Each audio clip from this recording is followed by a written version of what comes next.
right.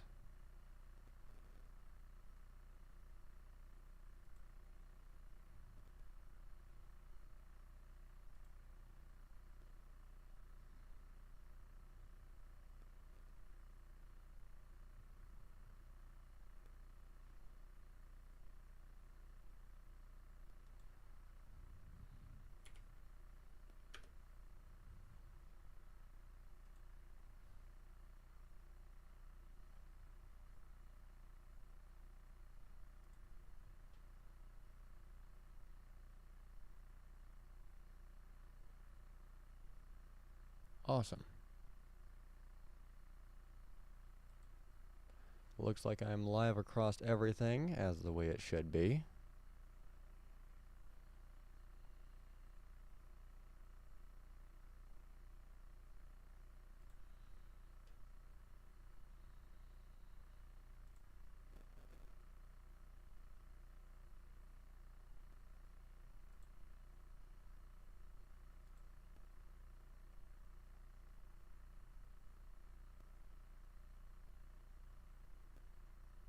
I just still can't see my live on Facebook. Why can I not see that I am live on Facebook?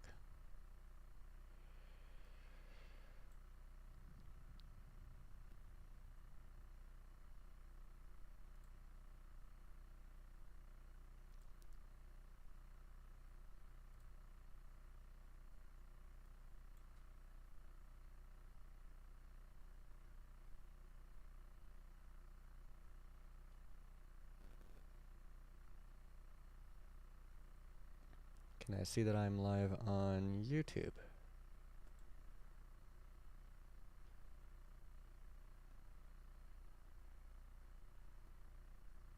Yes, I can. I should be able to go into it. And scroll down here to see the comments.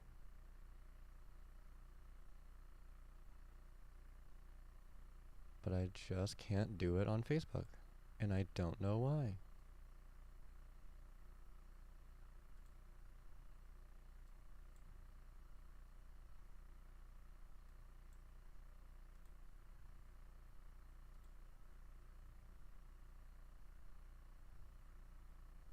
If I go to live video. Not currently live. How am I not live on Facebook right now?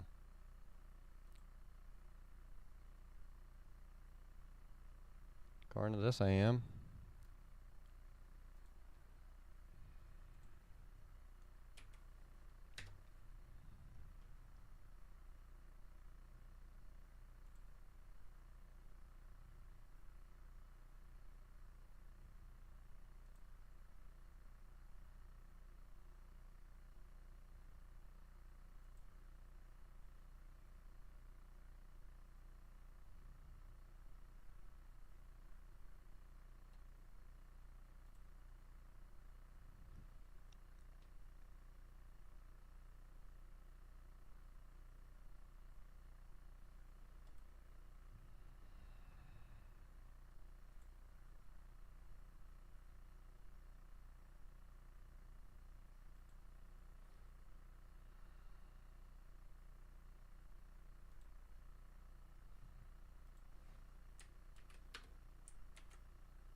Facebook being stupid. Give me just a moment.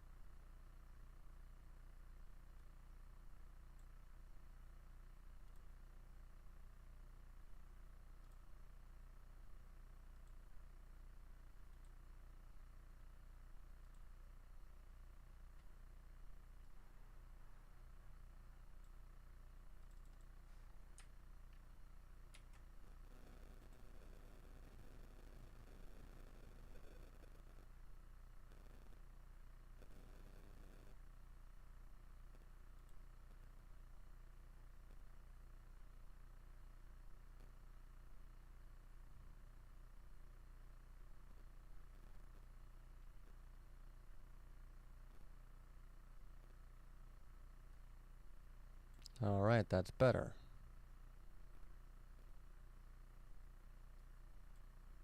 Definitely don't need it to say the first podcast though.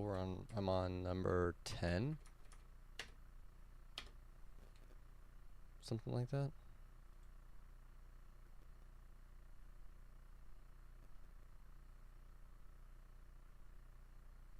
Yeah. Weird.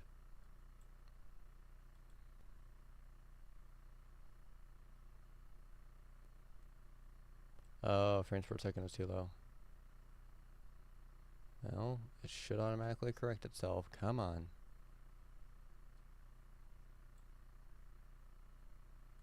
Okay. There we go. That's better. Okay. So,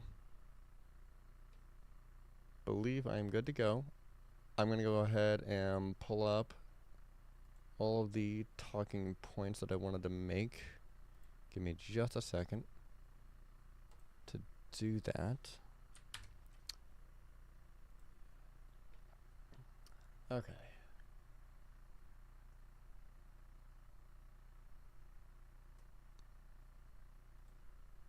That one. 1, 2, 3, 4, 5, 6, 7, 8. Wow. I wanted to do a longer podcast so that way I have more content to post throughout the week. I'm going to wind up doing exactly that. And I think I may still even have a few other things from X that I wanted to comment on as well. Not gonna lie, this is a lot, but I am ready for it. I don't know why my screen is so huge. Reset. Oh, no, wait, I remember why. I'll leave it right there. Okay, and then open up the bookmarks that I have on my Twitter. I'm gonna double check real fast and make sure.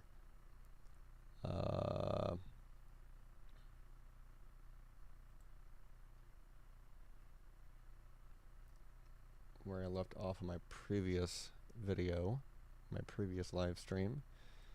View my channel. Yes, I should be live right now, but I don't want that.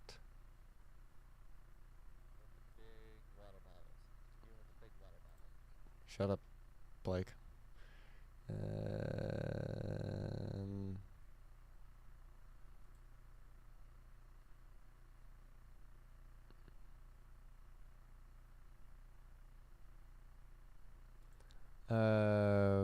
Okay.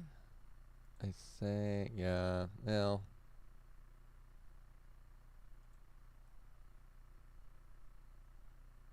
Okay, so I didn't actually go through my bookmarks. I just went through random posts. That's fine. That's fine. I can still make this work. Okay. So, intro, obviously. My name is Blake. The live stream is named Ride With or Live with Ebs.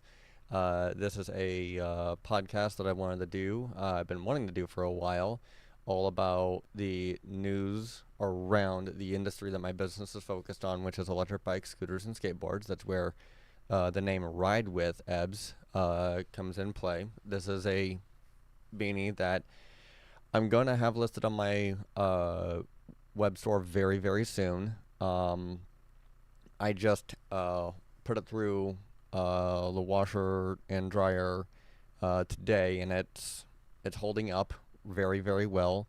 And I'm testing it out every day as I would.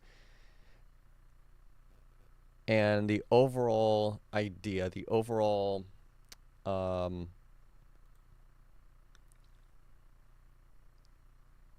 my overall business is electric bikes, scooters, and skateboards, as the name Ride With Ebs. I just, it fit. It works. I mean, it is a made-up word, obviously, but It's a made-up word that I decided to make up, and it fits as being the acronym for electric bikes, scooters, and skateboards.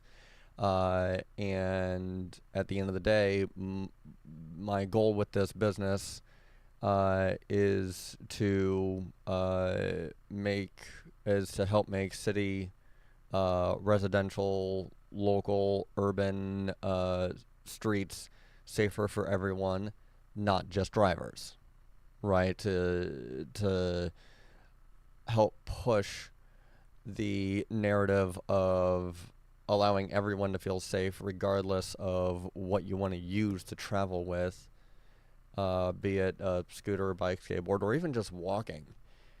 And there are way too many drivers on the streets in 2-ton tanks, and not nearly enough people that just are able to ride or get around however they want to without feeling like they need to jump into their SUV to get around the street and down the corner to grab a half gallon of milk. So ultimately, that is my goal, is to educate and, of course, just the idea of, just safety for everyone, efficiency for everyone, in local residential and urban areas. And I decided to do that by selling products that, not luxury products, obviously not high-end products, but still high quality enough products that can assist with that and directly affect that, being, the beanie thing, and I'm going to be doing, other apparel very soon down the road. I got some in, but they don't fit me, and I ordered the wrong size by accident, so oops. But ultimately, it'll all boil down to safety and efficiency on local residential and urban areas. That is ultimately what the goal is. So, at any rate, until I get to the point where I'm actually able to sell electric bikes and scooters and skateboards as a reputable brand, I will simply comment and report on different articles that I see online, like, see if it does it, this one.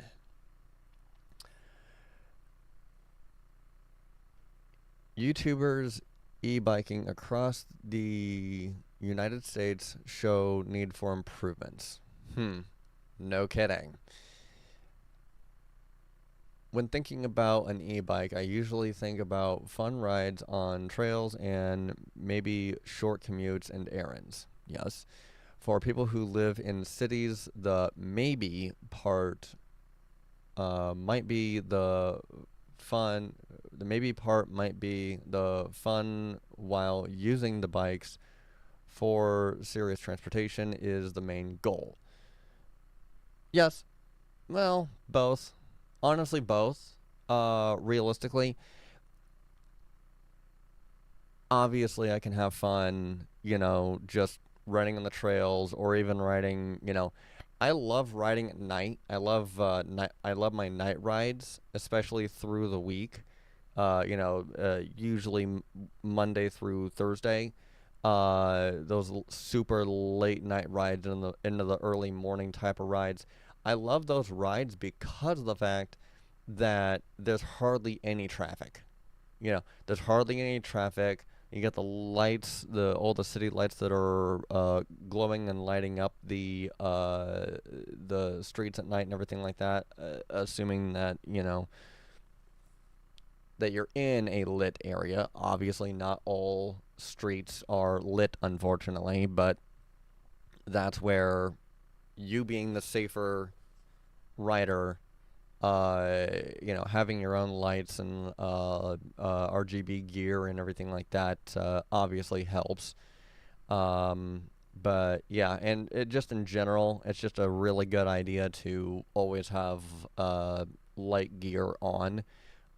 Even if you mostly ride at night or even if you mostly ride during the day because you never know when you're going to have to go out for a late night ride for something, or even just feel like it. Like there were so many nights, especially during the summer. Oh, during the summer, where I just rode because it was fun, and obviously, that goes into a lot of the reason why a lot of people on two wheels, period, ride.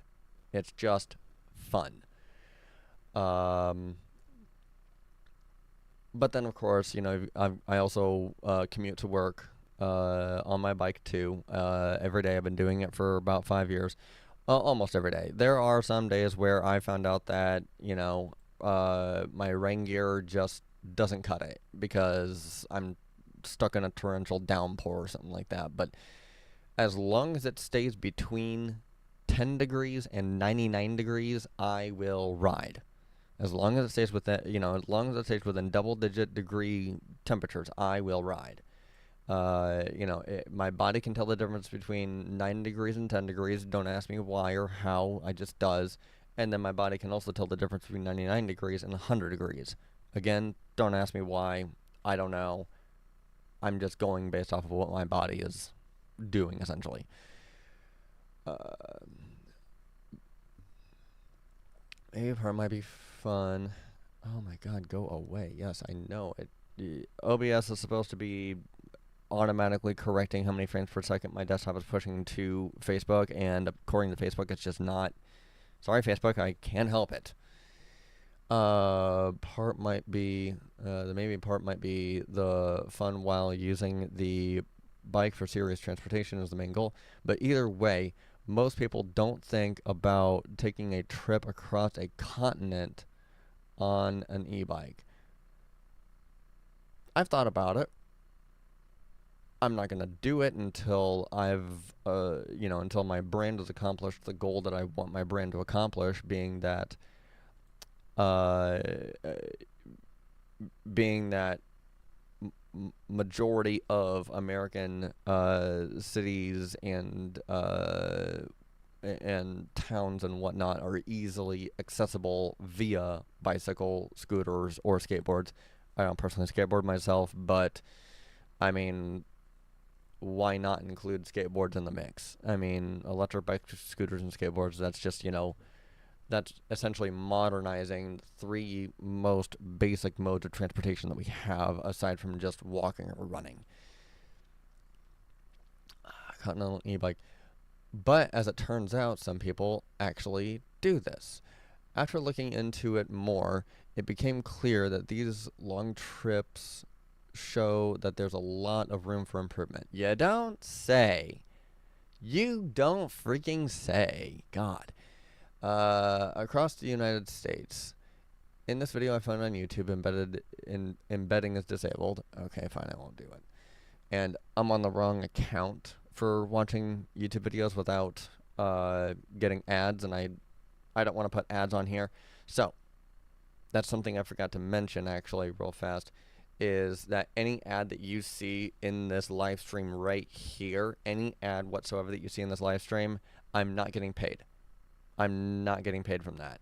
I am the main way I get paid is by you buying my products on my website, ridewithebs.com. That is how I get paid.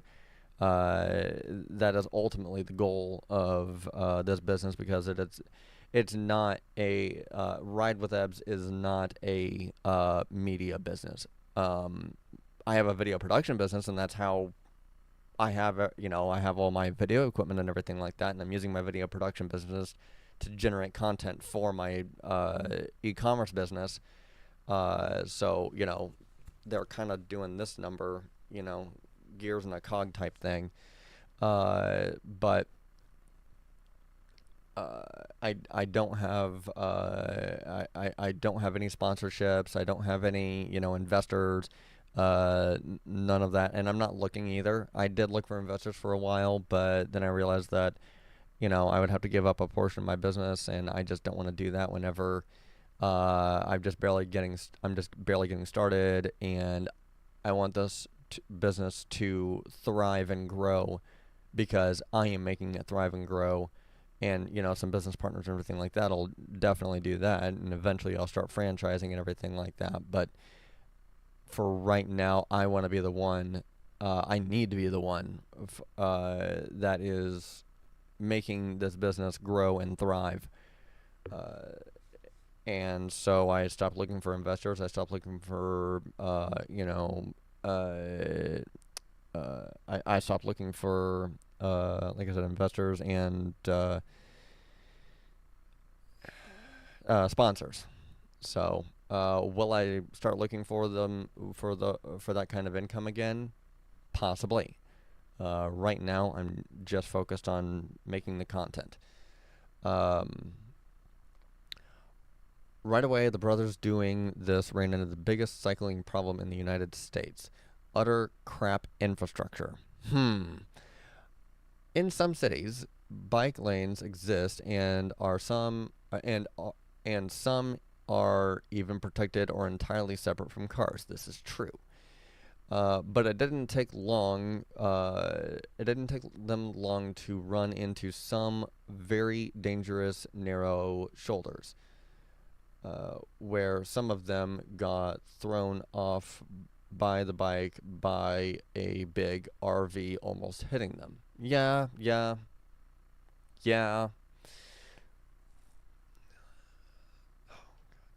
away. Sadly, this reminded the pair of a big accident their dad had on a bike, but they weren't as seriously injured, not even close, compared to him. Well, that's good in a sense. It's good that you're not injured. But one thing was for sure: they needed to do something. They needed to do something different to make the trip safer. Instead of riding continuously, they had to stop and wait for breaks in traffic to pedal around the narrowest spots. Yeah. They tried to choose roads that didn't force them to share with busy 65-mile-an-hour traffic. 60-mile-an-hour traffic, but they had to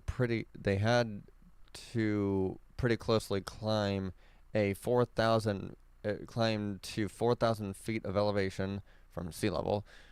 From there, it was a lot easier, and they were able to descend into the desert later on in Arizona.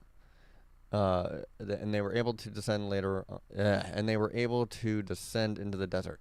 Later on in Arizona, they got into some dirt roads. They were where they didn't have to see any cars, but conditions got so bad that they had to get on the highway again. Yeah. You start getting into desert roads like that. If you're not prepared for it, anything can happen, because you are so far from civilization. You are very close to being completely dehydrated, and it's just not a good time all the way around.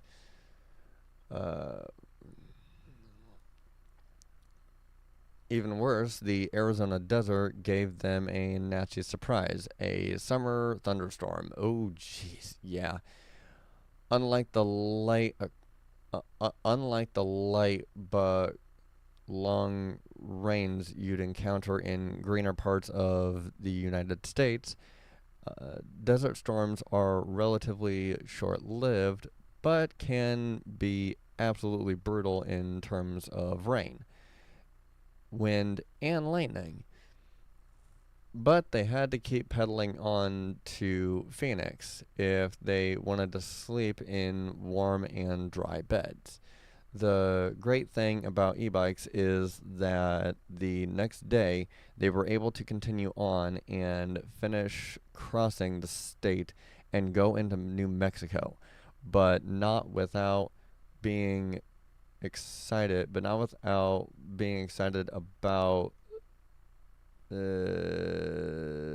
some sort of cactus first. many people don't know this, but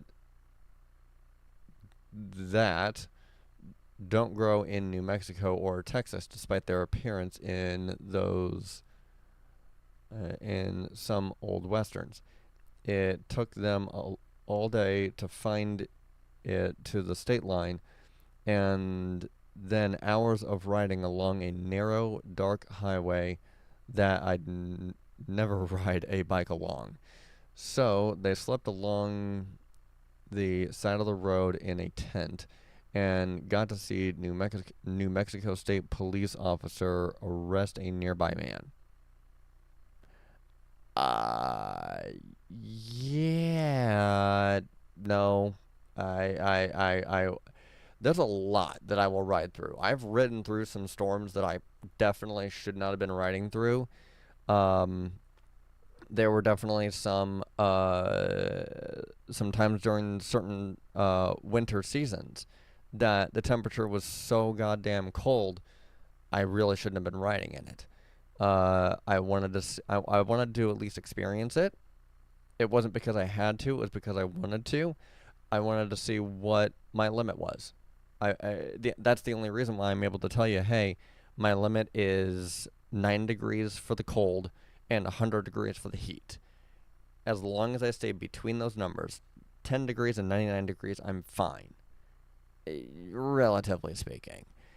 That's the only reason, but the only reason why I'm able to say that is because of the fact that I've ridden in 100 plus degree weather and 9 minus degree weather, not negative 9, but like, 9 and below. I've ridden in 9 and below degree weather. I've ridden in 100 plus degree weather. And it was not a fun time. Yeah, I was completely miserable both ways. So I have done not quite this extreme, but still extreme enough that even I'm sitting here going, I was a freaking idiot. you know, I mean, it was one of those things where I'm not looking to repeat it. I know what my limit is. I know to not cross those lines ever again if I can help it. If the Uber winds up being $40, the Uber winds up being $40. I don't give a shit because at that point, 9 degrees is just too cold and 100 degrees is too hot. So, you know, um, but okay. So, the great thing about e-bikes is that the great thing about e-bikes is that the next day they were able to continue on and finish crossing the state into New Mexico, but not without being excited about. I already read that. Okay. The next day they rode across the state and started averaging 200 miles a day, but only stopping for food and motels. The relatively flat land along the middle of the country made its way, especially compared to crossing California, Arizona, and New Mexico. But after an unknown number of days, the flat land gave way to mountains again, and they came up against uh, Appalachians. Appalachians. Okay. Blah. Don't at me. Okay. So, is this gonna play without any ads? I doubt it. All right, leaving on another adventure. I'm going to be leaving from my house in Crystal Lake, Illinois, and headed all the way to Denver, Colorado. Wow. 12 days of cycling. Going to take the train back. Going to take Amtrak back. A little different adventure. This would probably take me, I don't know, maybe 3 weeks, 3.5 weeks. That is absolutely insane. If I was doing them. That is absolutely insane. I mean, I applaud it. I applaud. How do I put this? I applaud the dedication. I do. I'm not going to do this anytime soon. I don't expect anyone to do this anytime soon.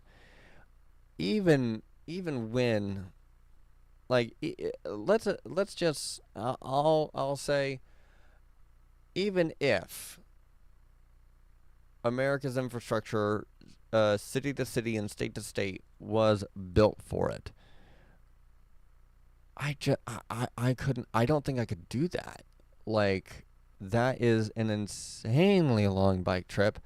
My ass would be so numb.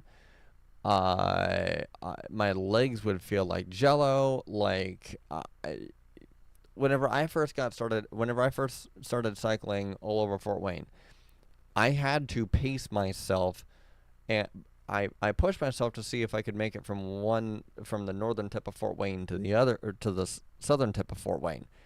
I paced myself, and it was relatively what's the word I'm looking for?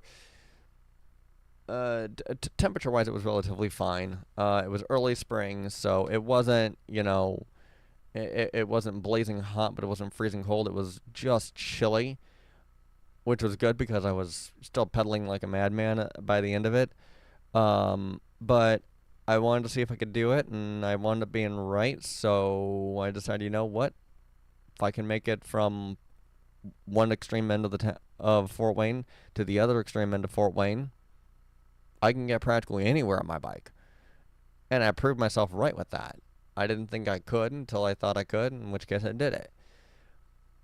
But city to city, like I biked my happy ass from Fort Wayne on out to Hoagland. If you're from around Fort Wayne, just Google it. Look it up on maps. Uh, I took the back roads. Obviously, I did not take the highways. I took the back country roads. Um, that was a that was an experience for me, and I was on a fixed gear bike. I was not on my what is now my street bike. I wasn't on any kind of off-road bike or anything like that. It was actually my stepdad's fixed gear bike. It was by the time I got out there, I was proud of myself for doing it, but at the same time, whenever I was actually meeting my girlfriend's family out there at the time at that time, and whenever I got there, and we had a good time. It was Hoagland days, and so we had a good time with some of the amusement and the rides and everything like that. They asked me if I wanted to ride back into Fort Wayne. I said yes, please. We packed my bike up in the van, and I was so thankful. I'm like, okay, I'm glad I got out here by myself. Um, you know, can I hitchhike a ride with you guys, please? But after, okay, the problem, cold weather and freezing rain. Okay, Appalachians. The problem here, the problem there, cold weather and a possible freezing roadway. Yep. Then snow started falling. They had to stop at a hotel for days that they didn't plan on stopping at, but they were probably happy to get a break from riding for those few days in what looked like a comfortable hotel room. I'm curious what the hotel room looks like.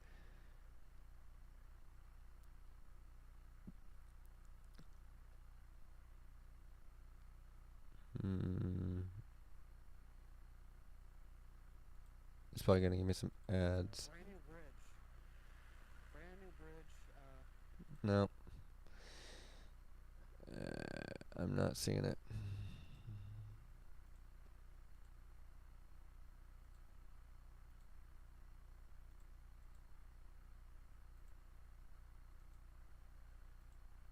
So it's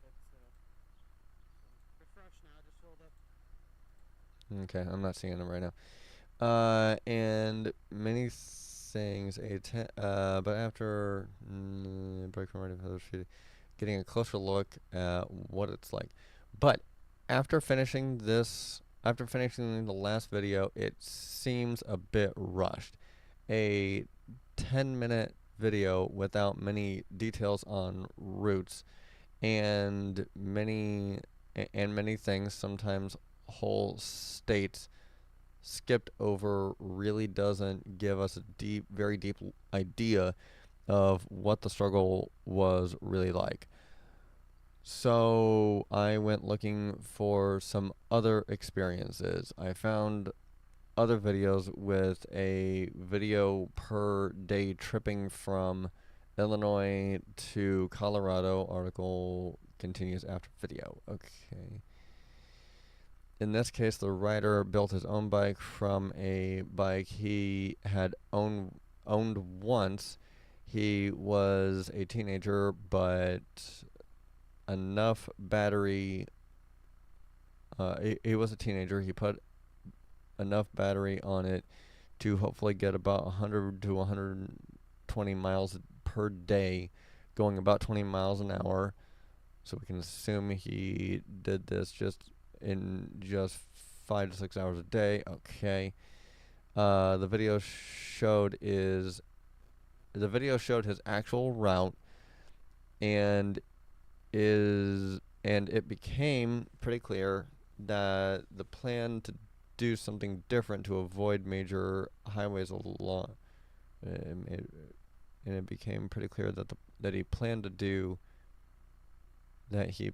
to do something different and avoid major highways along the way. Garmin tracking software seemed to be able to build some really cool videos of the route for the day too.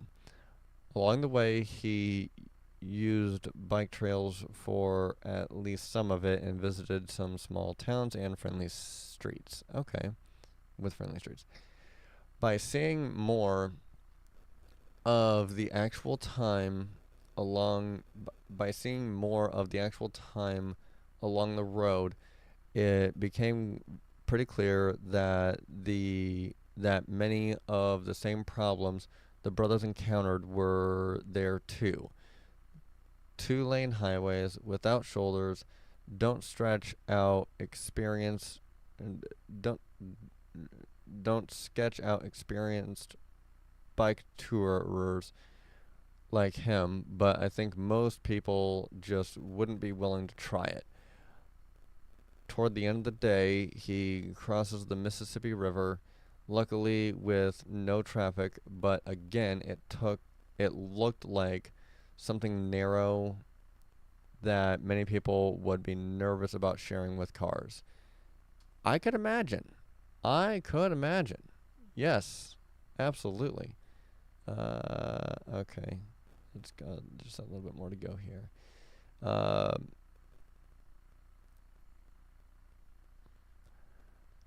The problem these stories reveal. Long trips may seem crazy to most of us, but I think they expose the same problems that plague e-biking in cities and towns.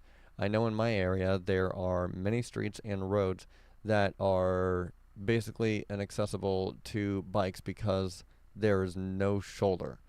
Narrow lanes and cars coming around blind corners at 40 miles an hour going between El Paso and nearby cities reveal basically the same issue with shoulderless highways and inattentive drivers. I will say one thing. There is a difference between streets and roads. Streets are basically streets are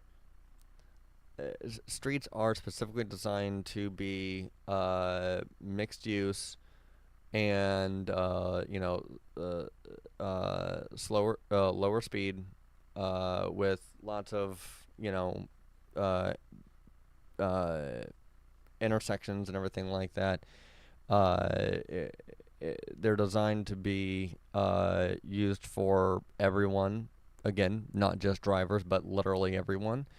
And streets are actually designed to be safer for people. Roads, on the other hand, are actually designed to be higher speed, let traffic flow, and if there is a turn coming up, then it's an exit ramp that allows you to keep your speed relatively, faster. I think the lowest exit ramp speed that I've seen is 40 miles an hour, um, at least around Fort Wayne. But that's the main difference between streets and roads is that streets are designed to be higher speed with multiple lanes and nice wide lanes, wide open lanes, and you won't see any traffic lights or stop signs. With a street, there's numerous traffic lights and stop signs and intersections and everything like that, but there's not really supposed to be, a whole lot of wide lanes and multiple lanes like that. That's where you get those street road hybrids that I believe Strong Towns actually calls stroads. That you get the worst of both experiences: multiple lanes, multiple wide lanes with extremely high speed limits, 40, 45 miles an hour, but you've also got several stop signs and red lights and intersections, corner turns and everything like that. Several of them within a mile of each other. So it's very damning to anyone outside of a 2-ton tank, which is where you get a whole bunch of accidents. So, at any rate, I will go back here. 40 miles an hour. Okay. The whole thing looks a lot like the early days of automobiles. People biking across, and through many places don't have reliable routes they can use to get across them. True. Governments are unlikely to make the needed infrastructure improvements, but it may be possible to do what drivers did in those days and make the equivalent of auto trails? I'm curious. Wikipedia is not on the market. Okay, whatever. What do we have here? This is interesting. How far can I go? About that far. Okay. The system of auto trails was an informal network of marked routes that existed in the United States and Canada in the early part of the 20th century, marked with Colorado bans on utility poles. Oh, okay. The trails were intended to help travelers in the early days of the automobiles. Okay, that's interesting. But being on Wikipedia, I'm not sure how accurate this is. It may be totally accurate. But time will soon run out for you to give in 2023. Please, no. Go away. Yeah, no, this is definitely one of those things that it may be totally accurate. It may be full of shit. I don't know. I don't know. I genuinely do not know. Um, but anyway, uh, governments are unlikely to make the needed infrastructure improvements, but it may be possible to do what drivers did in those days and make the equivalent of auto trails, informal networks known to be reasonably plausible. So, governments are unlikely to make the needed infrastructure improvements. They won't until they have enough incentive to, and by incentive I mean enough people that are wanting them because they want to get around on bikes, scooters, and skateboards instead of, cars, trucks, vans, SUVs, minivans, sedans, different things like that.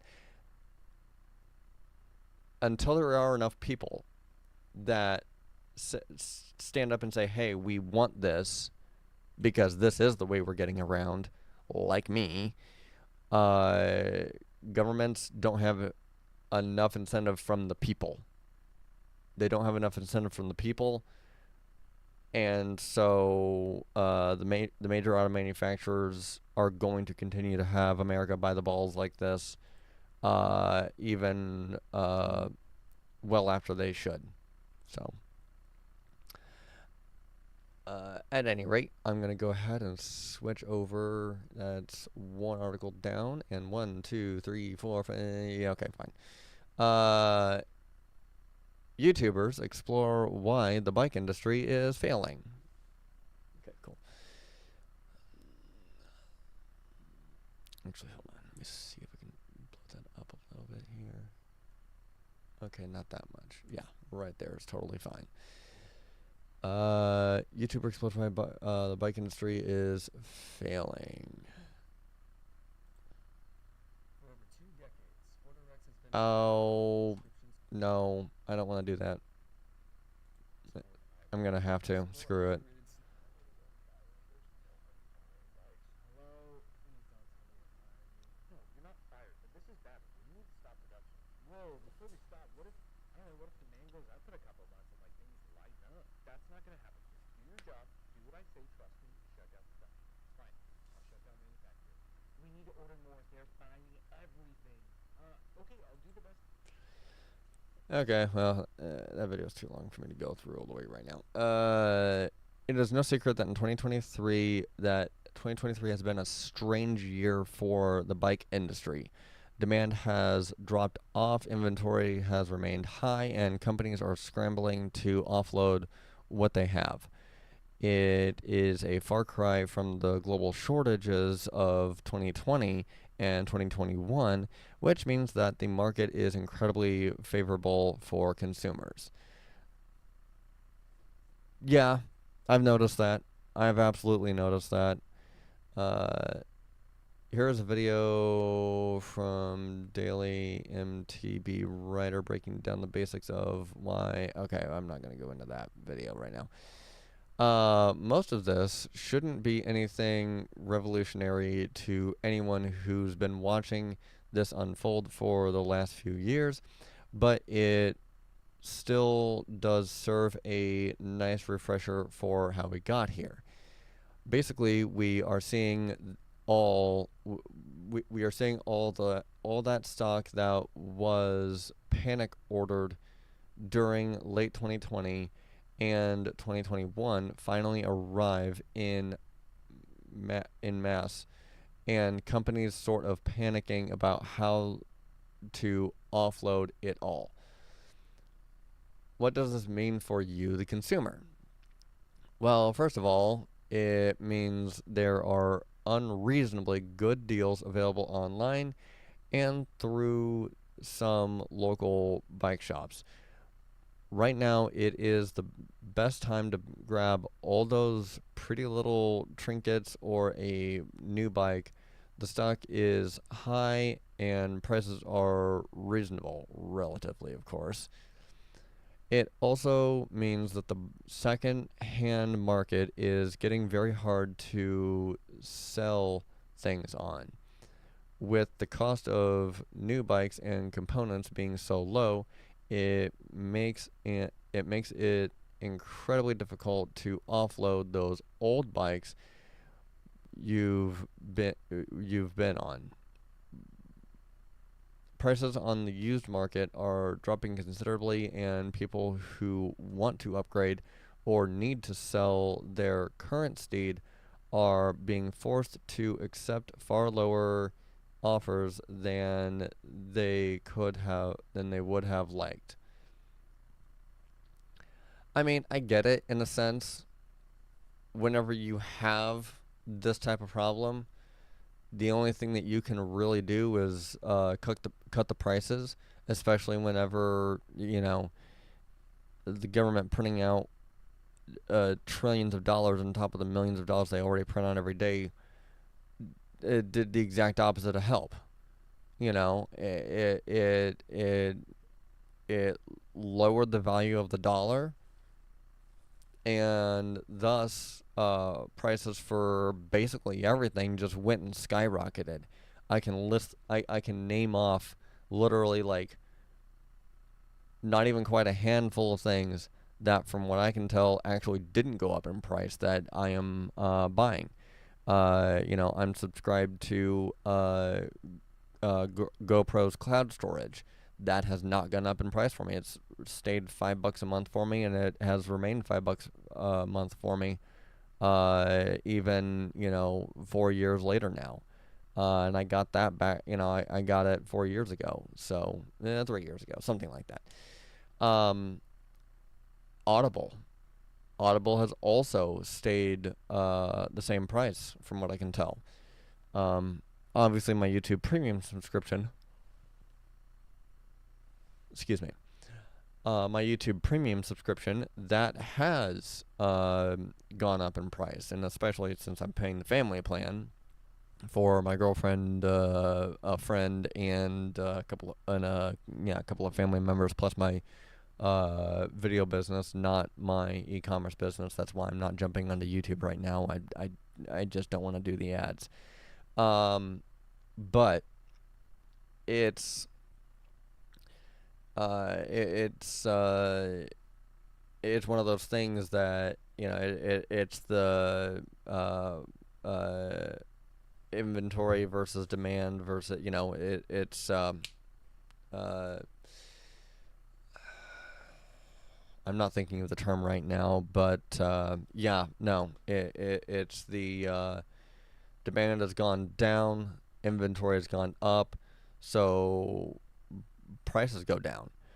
But unfortunately, a lot of people still see electric bikes and scooters and skateboards as overpriced toys, even if they are only $1,000, or even like $200 or $300. The $200 or $300 ones, they are overpriced toys. There's no two ways about it. They are straight up overpriced toys, because they're not made to last. They're from a no-name manufacturer that doesn't really put themselves out there. I hate that Facebook keeps on trying to tell me that my frame rate is too low. I know, shut up. But that's part of what I'm doing here is that I'm saying, hey, look, I'm here online. I am working on building this business. I'm not just a no-name middleman. I'm actually looking to build a brand. So unfortunately, right now the only thing I've got on my website is 2 products that are pre-order products that are like over $100. Well, the electric air pump is one. Let me double check myself here real fast. Let me double check myself here real fast. I want to make sure. Come on. Okay, so yeah. Hydration backpack is $61.32 and electric air pump is $145. So yeah, that's just one of those things that where'd my tab go? I just had it. Son of a okay, here we go. There we go. Okay. But it also means that the secondhand market is getting very hard to sell things on with the okay. But that's the ebb and flow of all of this.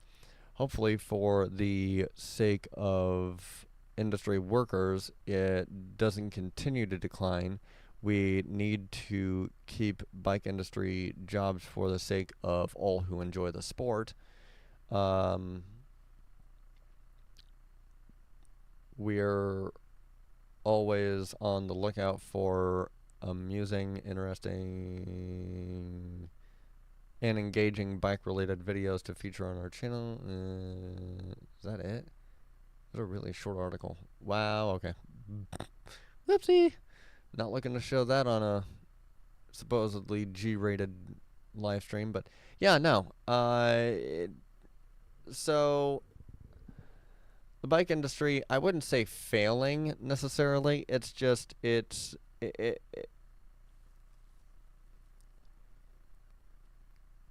it's hit a point of stagnation, and to be honest, I just don't really see a lot of. I don't see really a lot of true brand e-bikes. Like I've said in the past, I think I said this in a previous live stream. There's only really like a few true brands of e-bikes that are actually like putting themselves out there on a regular basis, making content and truly growing a brand.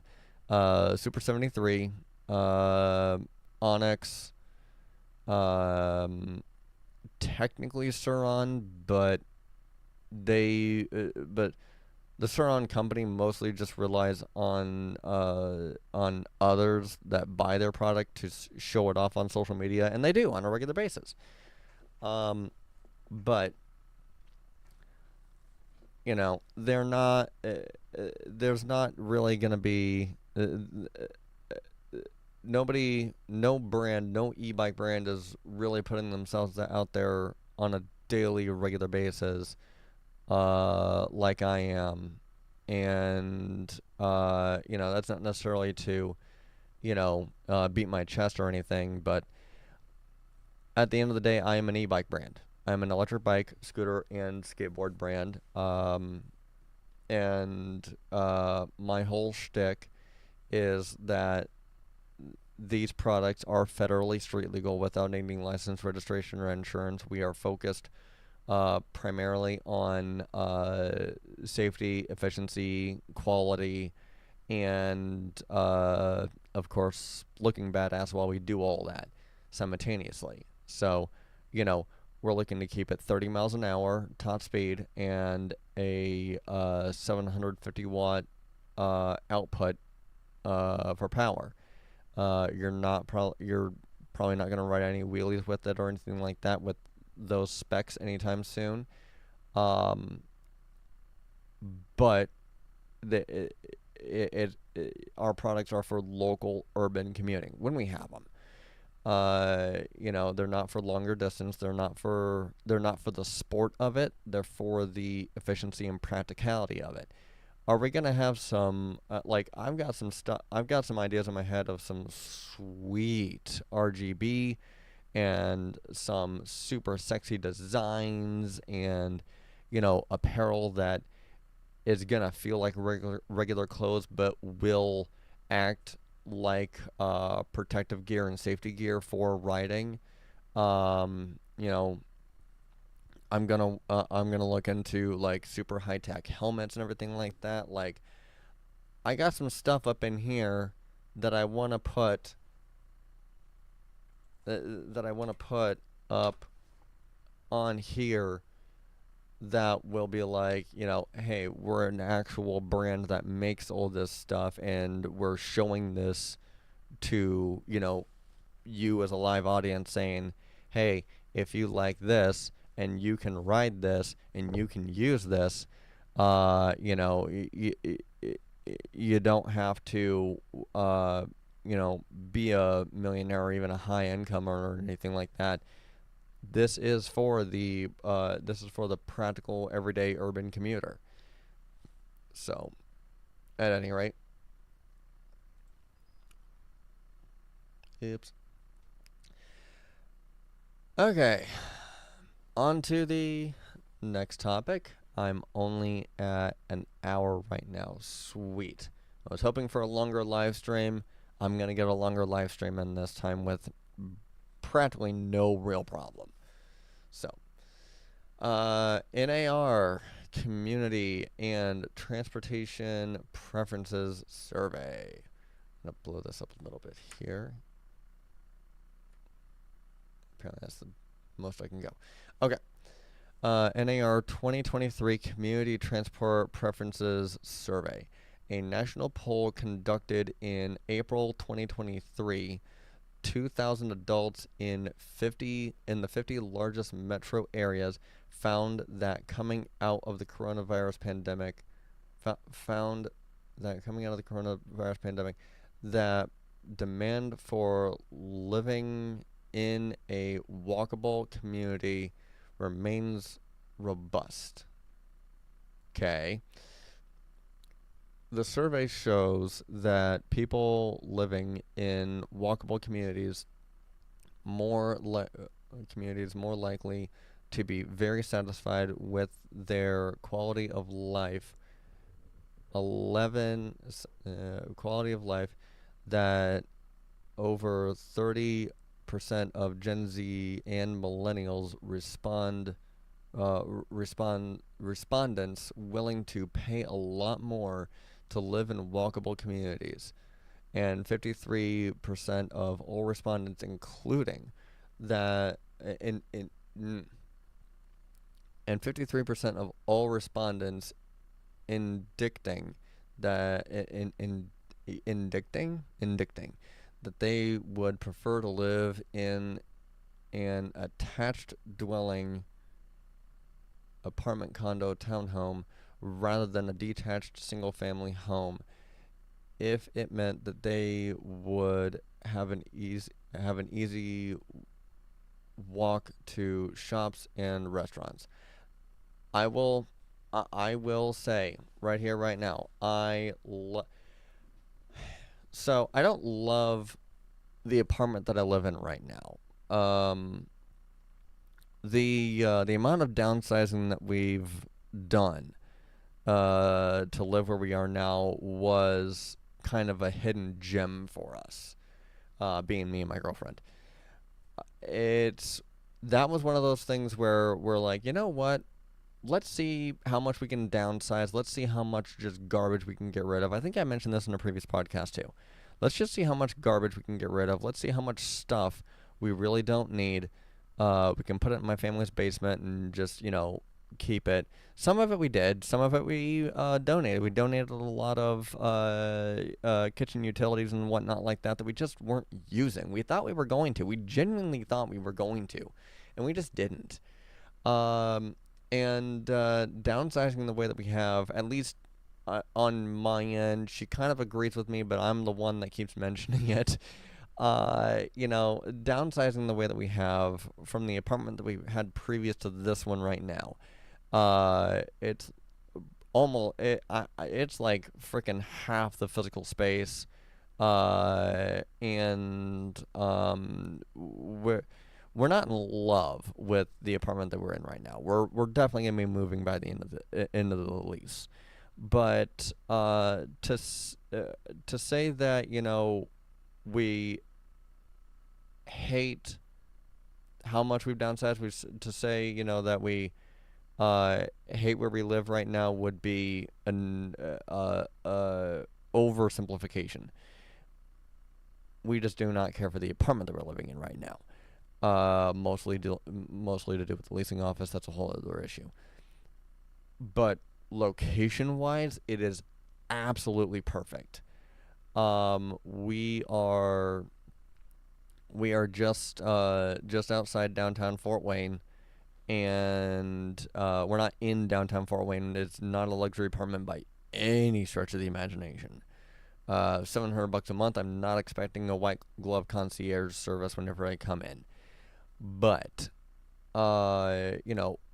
being living so close to so many things downtown, living really close to a very nice, very big, albeit under construction, park, and all the different local food restaurants, as if there's any kind of other restaurants. Living super close to different local restaurants as well as chain restaurants is something that we both have really enjoyed. Um, Whenever I was growing up, I was definitely not.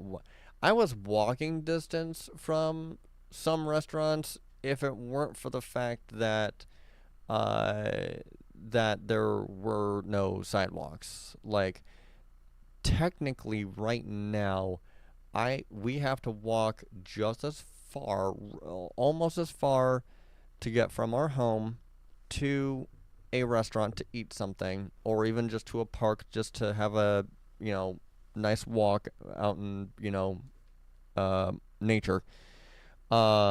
We have to walk just as far from our home to there as what I would have had to walk, like at my grandma's house, for example, uh, to to like the shopping strip that was right there, right around the corner, or even to like the Walmart that's right there. It's relatively the same distance, but car drivers would just zip down that road at 40 plus miles an hour. And then I would also have a multi-lane street road hybrid to deal with that at the time at least did not have any sidewalks. And that was something that pretty much no one in my family was ready to contend with at all. But uh, it, but now, uh, where we live now, uh, we're gonna be moving, but we're not gonna be moving far. I'm gonna see if I can move us as close to where we are now as possible without dealing with this current leasing office. If I had the money for it, I would absolutely move us, in a downtown apartment complex. No questions asked. Are they considered luxury apartments for Fort Wayne? Yes. Are they worth the money? Based on the little bit of research I've done with them, on them online and everything like that, uh, and considering what's all around them, without actually having had a tour or anything like that, 100,000% yes. Because here's the thing: would we be paying well over $1,000 a month for them? Yes. Relative to somewhere like New York, where you would get double the price per month for half the physical space, and that's considered, middle class, as opposed to, Fort Wayne, $1,000 a month or more you're going to be looking at a pretty luxurious lifestyle in Fort Wayne. I keep needing to make sure people understand. You know, Fort Wayne is just in that awkward middle gray area of, it's not a metropolis by any means, that of a city where, you can be walking down a street or something like that, and happen to come across even a small time celebrity or anything like that just passing through. But at the same time, it's also not such a small town, that we only have one single stoplight and everybody knows everybody else. You know, if you really work at it, you can stick out. You can have everyone know your name with a certain amount of ease. You don't have to be a super extroverted showman or anything like that. But at the same time, you also can just live completely anonymously, the average Joe lifestyle and everything like that. That part's totally up to you. You can go either way in Fort Wayne, and it's fairly easy to do both. So would I move us? Am I planning on? I'm planning on moving us into the apartments downtown and everything like that. Mostly just because I want to I want to experience the best the Fort Wayne has to offer before we leave. As I said, I'm planning on growing a business, and the best way to grow a business is boots on the ground in all the cities and states that that you as the business owner are planning on expanding into. So we're not going to stay in Fort Wayne forever, but the time that we are going to be staying in Fort Wayne, I absolutely want us to uh, be in the pinnacle of Fort Wayne. I absolutely want that. I want to leave my mark on Fort Wayne before we leave. And of course, Fort Wayne will pretty much always be Fort Wayne will always hold a special place in my heart because I've lived here all my life. I've never lived anywhere else officially. Um, so, but at any rate, opponents contest would rather than yeah. So, NAR 2020 Community and Transportation Preferences Survey, a national poll conducted in July 2000 of in in July of 2000 adults in the 50 largest metro areas found that the coronavirus pandemic has has caused some shift regarding where families and children would like to live, specifically an increased preference to a setting where they can have a detached home with a large yard. That said, interest in walkable communities is alive and well, where where there still exists a margin of 1 in 5 living in detached home currently that would prefer to live in an attached home in a walkable community with shorter commute. Uh, this compares to 1 in 10 that would prefer to move from the attached home in a walkable community to a detached dwelling. Uh, to a detached dwelling. What do they mean by that?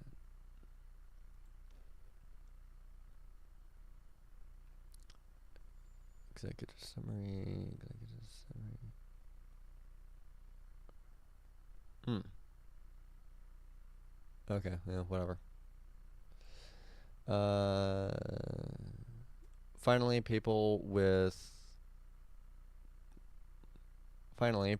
place to walk in their community continue to be the most satisfied with their quality of life. And that's the thing, is that I've always been a city boy. I've always been, a city dweller. I've always preferred the city over the countryside, over the rural side. And the main reason is because of the fact that you have everything within a very practical distance. And I can see where, and me and my girlfriend have had this conversation before. I would never mind vacationing, or essentially, I jokingly call it camping. To be in a home, to be in a house, to be staying in a house for a weekend or even a week or something like that, that is off grid, in the sense of, you maybe have one neighbor for miles and that's it.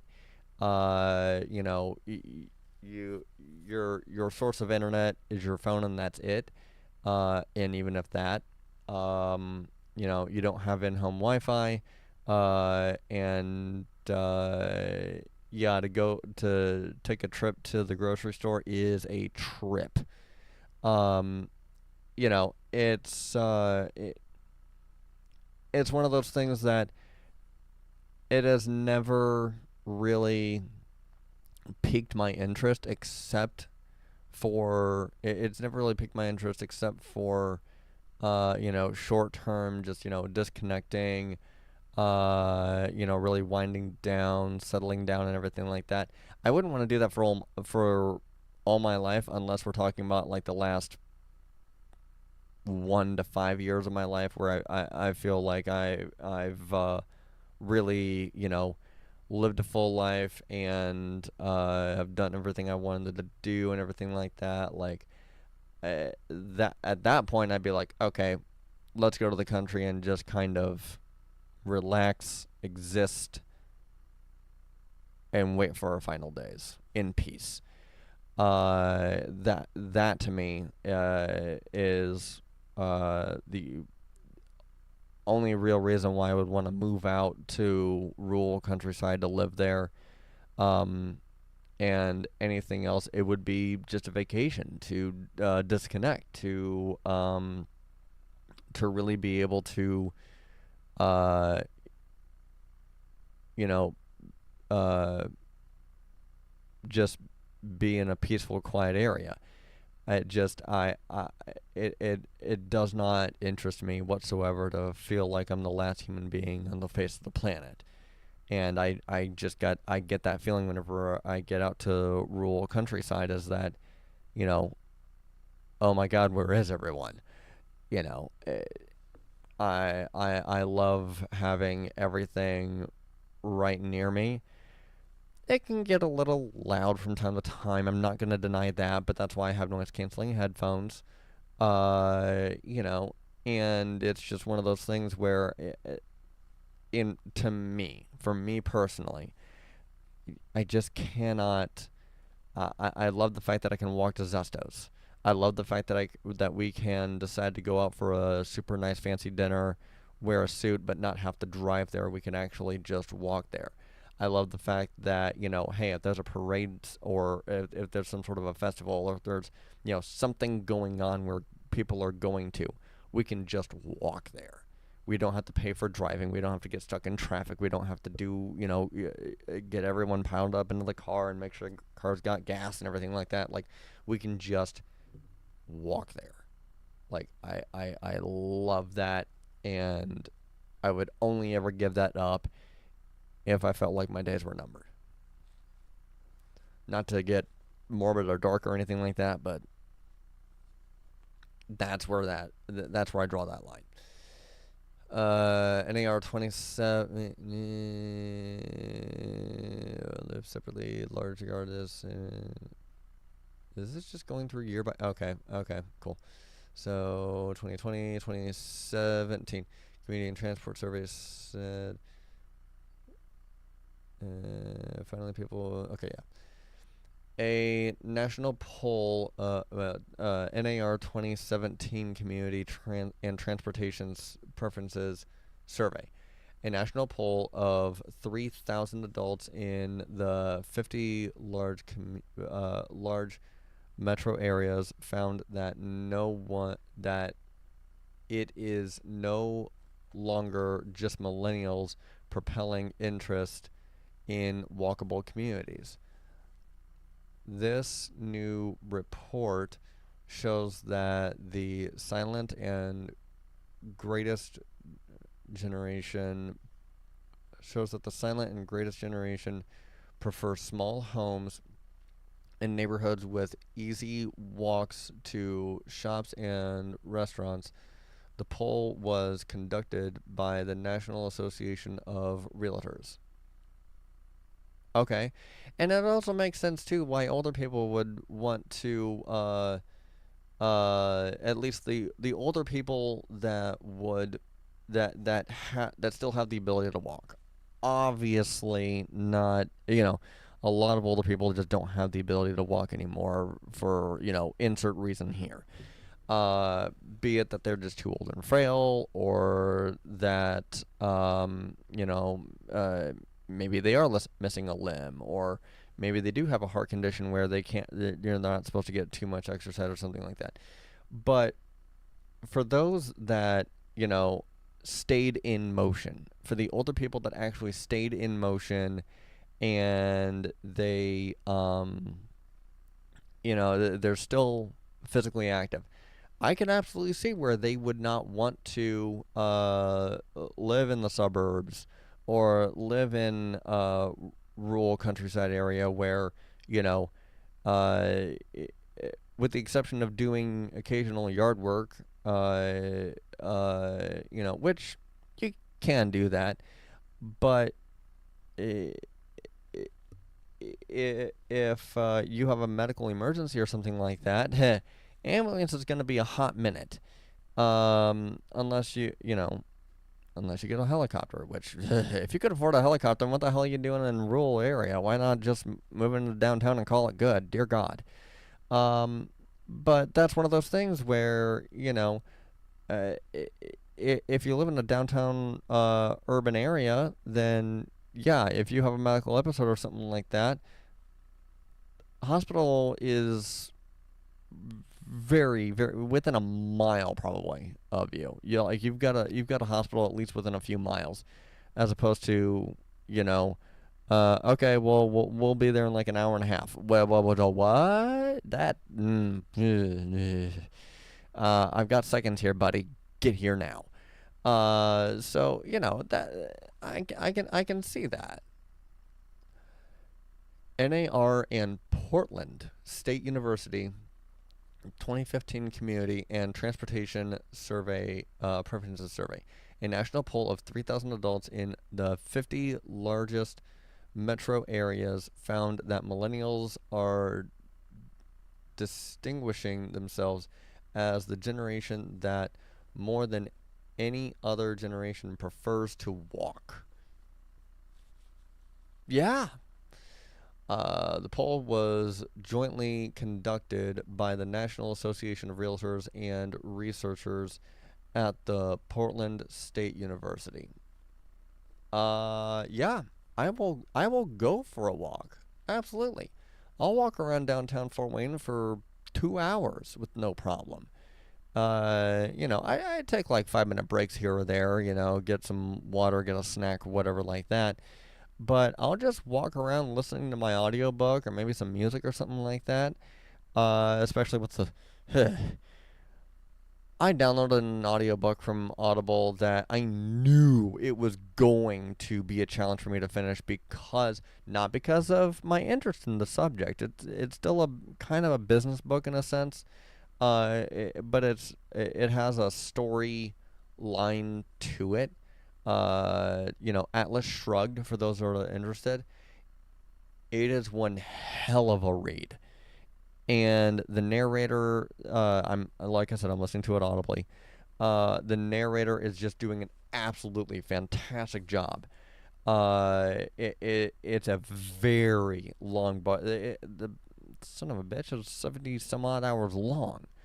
So I can only imagine how thick this thing is too, you know, in the physical print format. But I decided, you know what? To hell with it.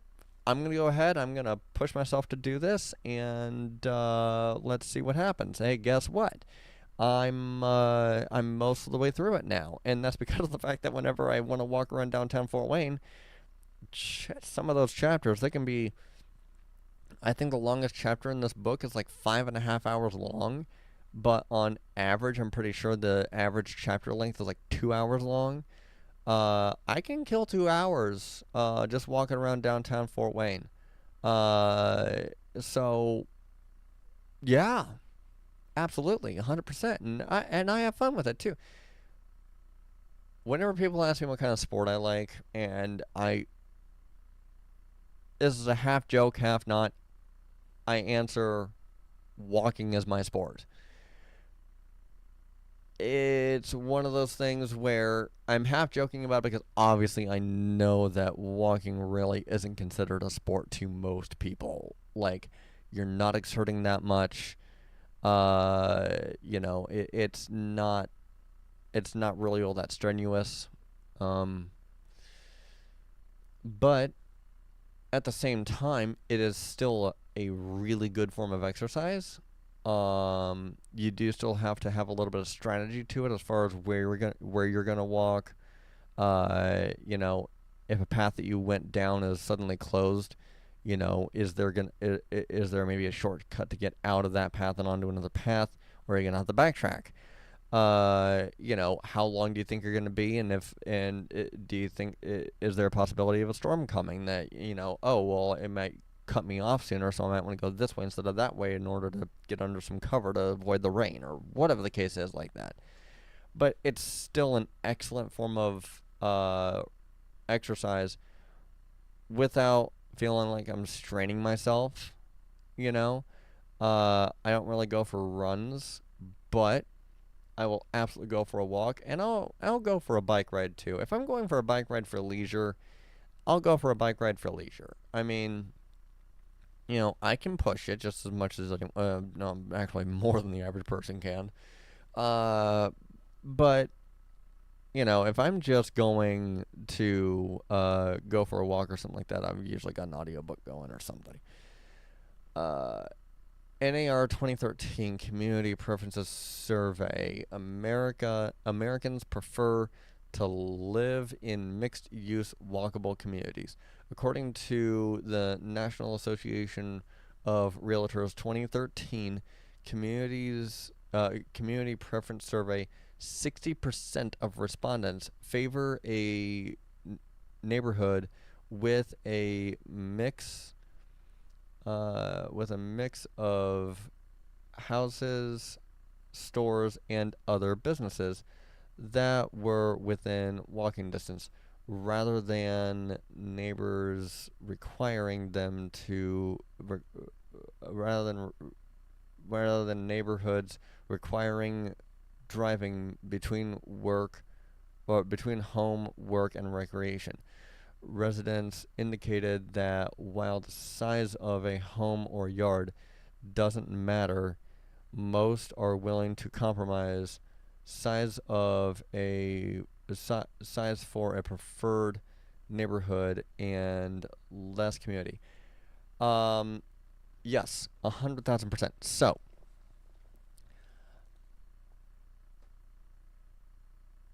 I will probably be renting apartments for a while, and um, the reason why has practically nothing to do with money. It really doesn't. I'm not romantic about money whatsoever. Money to me is just simply a useful tool to get what I need or want. It's a useful tool to build up my lifestyle. Uh, you know, I I I get this. I get this all the time from people that are like, oh well, renting an apartment is just throwing away money. It's like, if I'm spending my money the way I really want to, it's not throwing it away. I'm using it the way I want to. Whenever I pay rent to my apartment, I know that all the maintenance is taken care of. If I have a problem with something in my apartment, I let the apartment know, and it's covered under the rent. Um, and fortunately, I've never had any major I've never had any major repairs that needed done. We've never had well, we don't have any kids. We don't even have any pets, and we've never had any major accidents or anything like that happen in any of the apartments that we've lived in. Um, And so basically everything and anything that would be, minor breakdowns, minor wear and tear, or whatever the case is like that, were always taken care of relatively fast and easy, without an extra penny out of my pocket, out of either of our pockets. So, but whenever you own a home, everything's your responsibility. Or you've got to find somebody that'll take care of it, in which case you've got to pay them anyway. There's the whole equity debate, and equity would be nice if I wasn't planning on building a brand and franchising it and thriving in debt. Good debt. So, am I looking to buy a building for my business and call that good? Absolutely. Am I looking to own my own home? No. No, I am not. And she knows this. She understands where I'm coming from. But yeah, no. We will definitely live in walkable cities for as long as possible. And with some minor exceptions, we are very happy with this. Uh, you know, are there some things that we can't do? Yeah, there are. Is there some things that we can't do that we would be able to do with a home, with a house? Yes, there are. We've compromised on some things, but for the most part, like for us, there are more pros than cons living in an apartment. And for right now, at least, that's what Fort Wayne has to offer: either an apartment in the downtown area or a home out in the suburbs. There's realistically no between. There's no in between in Fort Wayne, at least not that I'm aware of. Because even a lot of the homes that are near downtown, they're listed as apartments because you do still rent them from a landlord, and you do still have to renew your lease every year and everything like that. So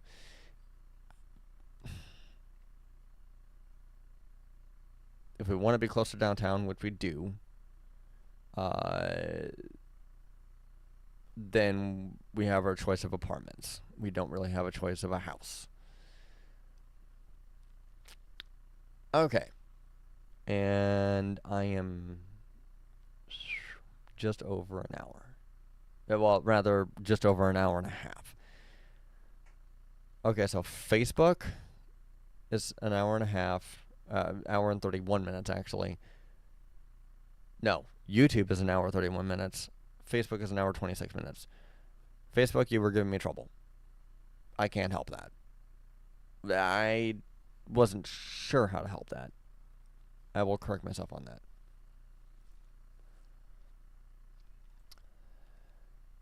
Okay. From Wayne.com, as a matter of fact. And this being News Channel 15, I believe. Yeah, Wayne TV. Yep, News Channel 15, Wayne TV right here. This is a local news station to Fort Wayne. Federal agency renews call for speed limit software in new cars. Oh boy. Can I expand it more? Nope, don't want to do that. Okay. After a Las Vegas accident that claimed the lives of 9 individuals, I knew nothing about this. I don't pay attention to news like this usually because, honestly, it's just not something that I care to know. It's not something that really does me any good to know about, deadly accidents like that. It's just depressing. It's just depressing. Now, this relating to, speed limit software in new cars, that I will go over. Condolences go out to the families that lost loved ones, of course, but I just don't keep up with this because it doesn't do me any good to know. It's just sad. So, just wanted to point that one out. After a Las Vegas accident that claimed the lives of 9 individuals, the National Transportation Safety Board is doubling down on its call for all new automobiles to be equipped with technology designed to deter or prevent speeding.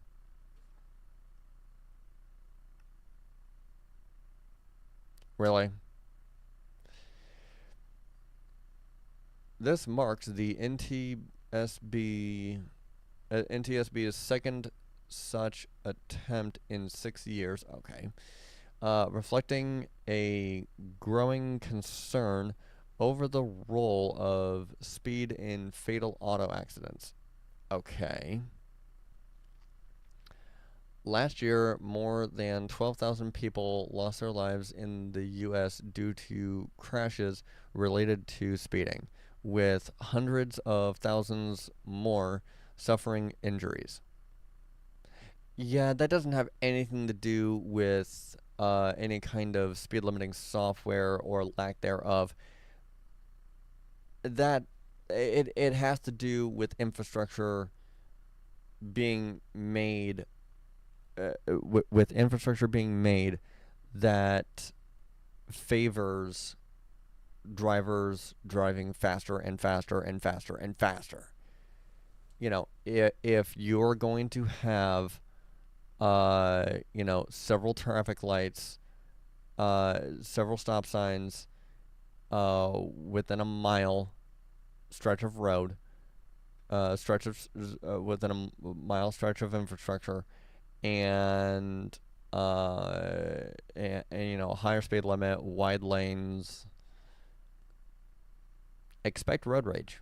Expect road rage. Expect drivers to not pay attention, to not care. Just expect it, because without infrastructure, without proper infrastructure to actually physically incentivize drivers to slow their roll, you're going to have accidents like this. You're going to have fatalities like this. Drivers are not going to pay attention to a share the road with a cyclist sign on the side of a street.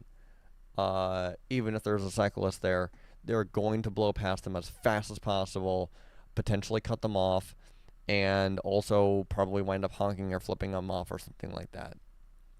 And I am absolutely 100% speaking from personal experience almost every goddamn day.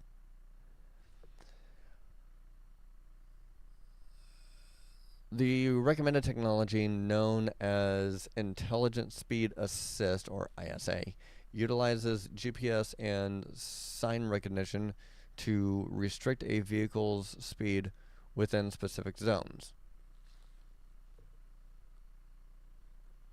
I mean,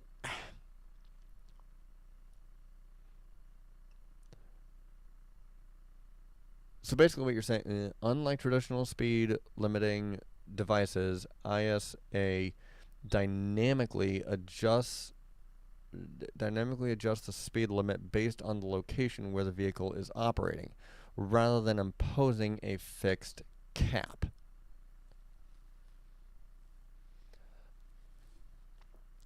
Despite the pressing need for enhanced road safety measures, auto manufacturers have been lukewarm to the idea of adopting ISA.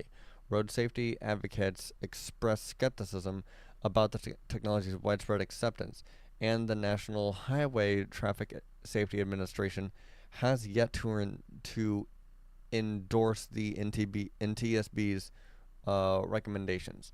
The NTSB has presented its recommendations to the National Highway Transportation Safety Association, all 50 states, and major domestic auto manufacturers. A comprehensive report detailing these proposals is expected to be released in the coming weeks. Okay, so, and just to make sure, nothing. Okay, cool. So, here's what I'll have to say about that. You have enthusiasts. You have automotive enthusiasts. You have car enthusiasts that when they buy a brand new car and they find out that it has this ISA thing in it that dynamically adjusts the speed limit based on the location where the car is operating, they will rip that bitch out. They will rip it out. They will destroy it.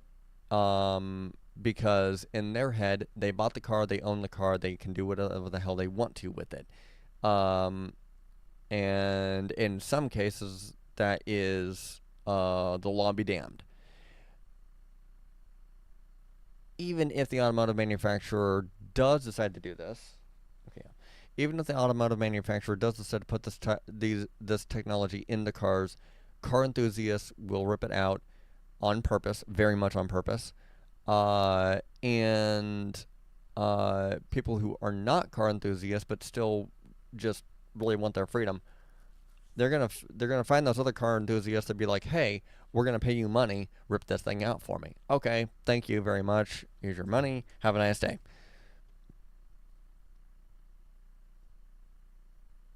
You cannot incentivize. Well, you can, obviously.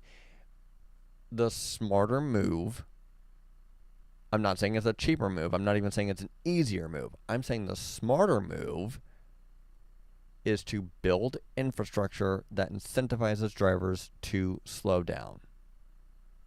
That is the smarter play. Because here's the thing.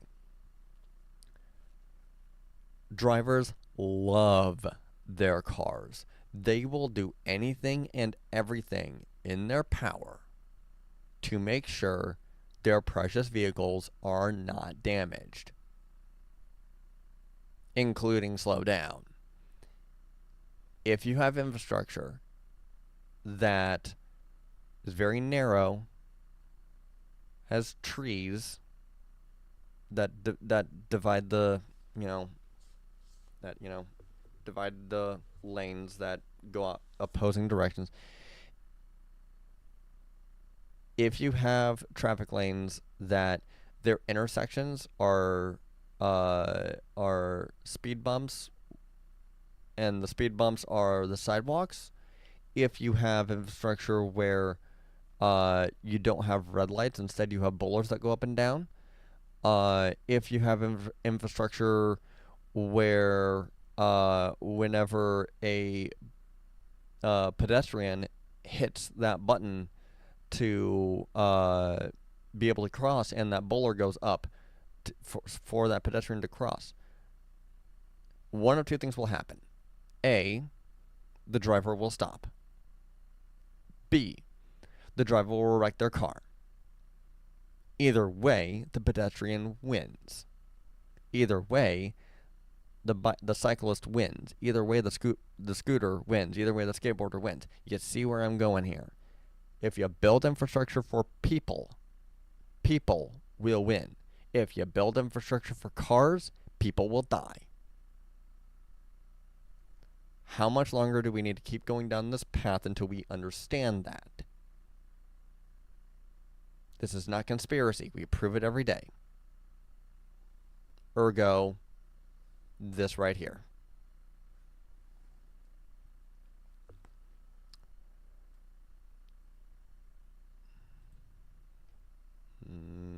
Block. Block. Is this even fast company? Okay. The world's 280 million electric bikes and mopeds are cutting demand for oil far more than electric cars. Love it. Absolutely love it.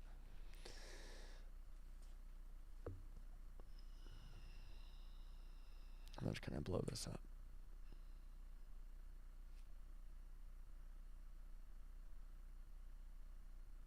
Too much. Okay, right there.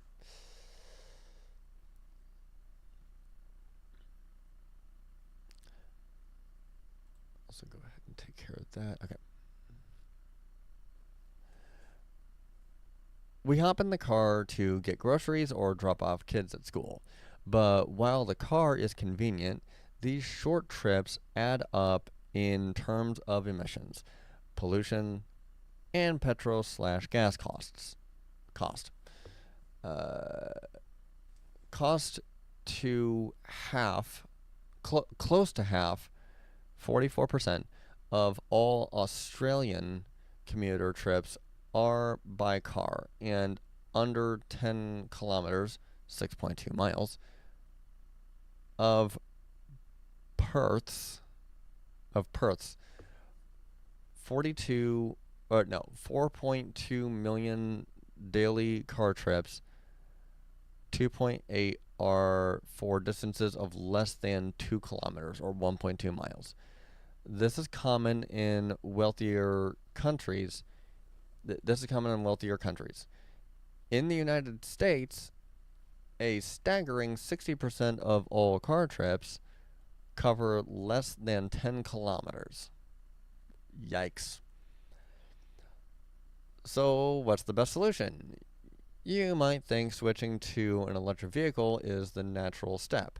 In fact, for short trips, an e-bike or moped might be better for you, and for the planet. That's because these forms of transportation, collectively known as electric mobility, are cheaper to buy and run. But it's far more than that. They are actually displacing 4 times as much demand for oil as the world's electric cars at present, due to the staggering uptake in China and other nations, where mopeds are a common form of transportation. How can that be? On the world's uh, uh, on the world's on the world's roads last year, there were over 20 million electric vehicles and 1.3 million commercial EVs, including buses, delivery vans, and trucks. But these numbers are four or more wheel vehicles. But these numbers uh, but these numbers of four or more wheel vehicles are woefully eclipsed by two or three wheelers. That could not have been worded any worsely. Even that could not have been worded any worse if they tried. Dear God. There were over 280 million electric mopeds, scooters, and motorcycles and three wheelers on the road last year. Their sheer popularity getting cut is already cutting demand for oil by a million barrels a day, about 1% of the world's total oil demand, according to estimates by Bloomberg New Energy Finance. What about electric vehicles, you ask? After all, EVs have been heralded as a silver bullet for car emissions and air pollution in cities, as their tailpipe emissions are zero. If charged with renewable power, they get even greener. This is very true. This is a very important fact here. Is that, yes, technically, the power for EVs, charging up your Tesla, charging up your Rivian, just charging up your Lucid, charging up any kind of fully electric vehicle, charging up any kind of EV, the electricity in a lot of states and a lot of cities does still come from coal and oil and burning of natural gases, and it straight up sucks. It does. Now, part of the whole shtick of buying a Tesla is that you also buy a solar panel from Solar City and hook it up to your Tesla wall charger and everything like that. And the next thing you know, you've got a battery that can keep your whole house powered as well as your Tesla. And that is awesome when that works the way it should, and that is only realistically awesome for Teslas. Tesla, from what I understand, I've been doing a lot of research on Elon Musk and everything like that, as being a tech head and everything. I stand with Elon. But the other automotive manufacturers, well, I won't say it that way. The automotive manufacturers that are trying to get into electric vehicles, Elon has invited them to use Tesla's charging network. They don't want to use it because they are basically throwing a hissy fit over, we should have been first, or, well, this will never work. Oh, wait, it does. Ooh, shit.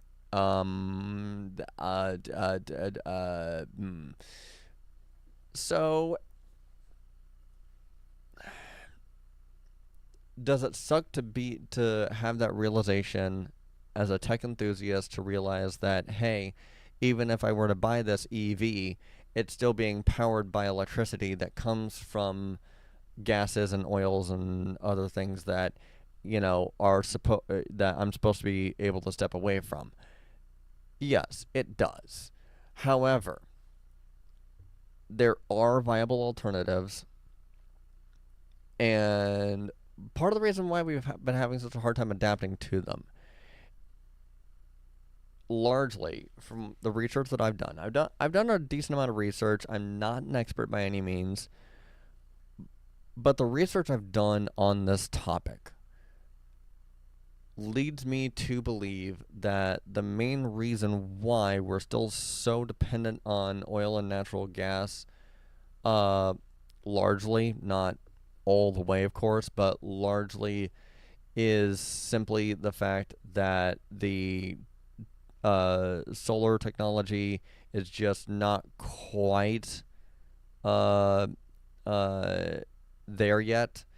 You have to live in a decent sized body of water for hydro to be of any real use. Wind turbines apparently still use some form of gas to make the engine actually generate electricity, even after the wind actually starts blowing to make the propellers turn.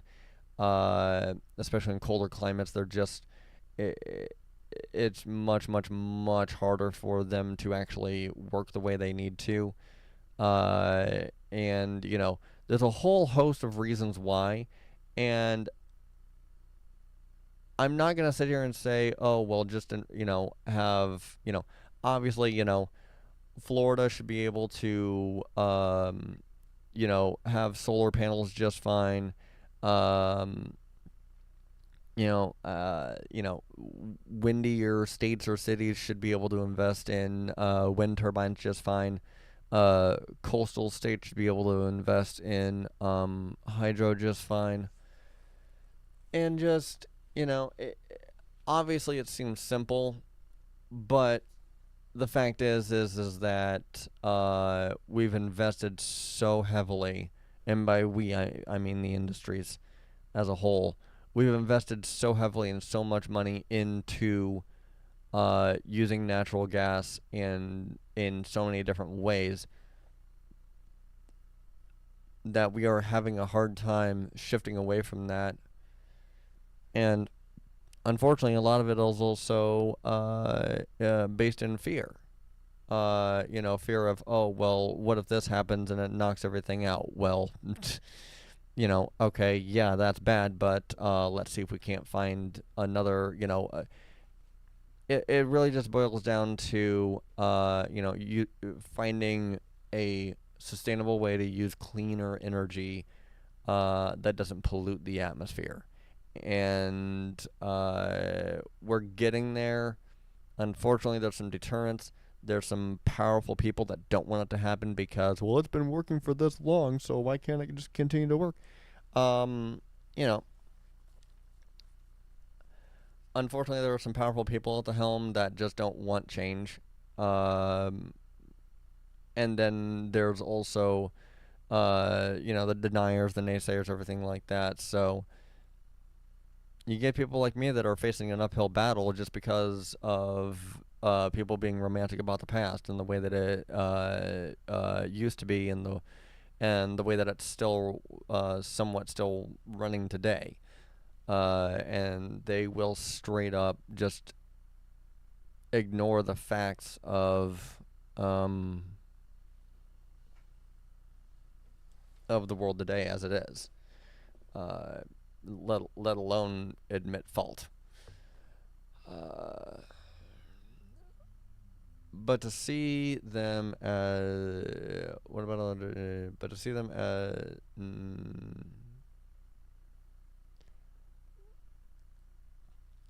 but to see them as an but to see them as an inarguable good is an error. But to see them as an inarguable good is an error. They are cleaner cars, but they are still cars taking up space on the road. and requiring a lot of electricity to power them. Their batteries make them heavier than a traditional car and draw heavily on the extraction of rare earth elements. That is true.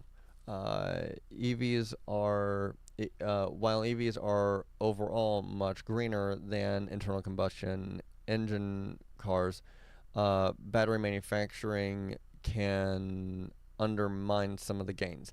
This is true. So it's one of those things where, so first of all, obviously, yes, that's the main reason. This one right here, actually, taking space on the road and requiring a lot of power to power them. Yes, the taking in space on the road thing, and also I'll get into some of the other aspects later.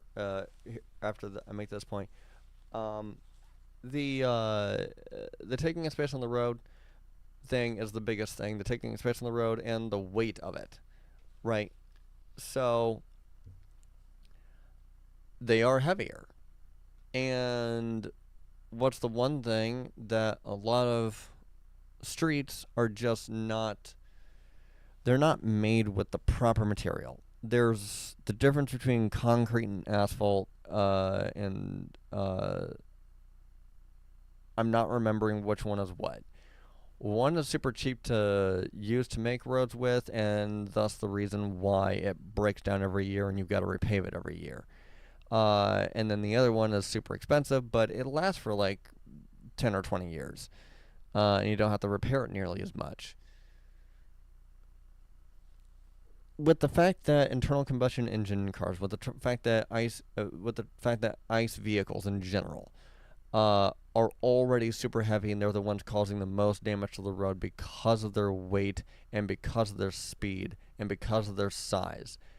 And then you want to try to do electric vehicles that are actually heavier, and in some cases, not all cases, but some cases are larger. Looking at you, Cybertruck, uh, and that are also incredible. They're just ridiculously fast. No, excuse me. They are ridiculously fast. They are ridiculously heavy, and you want to put those on the same roads as the vehicles that are already causing major damage to the road and everything like that, major damage to different streets. Did nah. Uh, so, and the other part that I'll mention to that is that also even an electric vehicle. Okay, you've got a super nice EV. You're still having to register it. You're still having to. You still need a license. You know, car insurance is one of those things where. Excuse me. Car insurance is still one of those things where it might not be illegal to have it anymore, but at the same time, if you get caught in a wreck, even if it's not your fault, you're still probably going to wind up facing some ramifications for not having insurance. And driver's license definitely an absolute must. And uh, these vehicles being faster, being heavier, being more powerful. Okay, yeah, fine. You're not putting more pollutants directly into the air. Uh, have a cookie? I mean, you're still losing in a lot more ways than what you're gaining as far as just overall uh, efficiency and practicality. Unless you're jumping city to city or state to state on a regular basis, literally commuting to work, or you just you're traveling for work and you just happen to have that dream job that everybody wishes they had. Um, unless you are doing those things,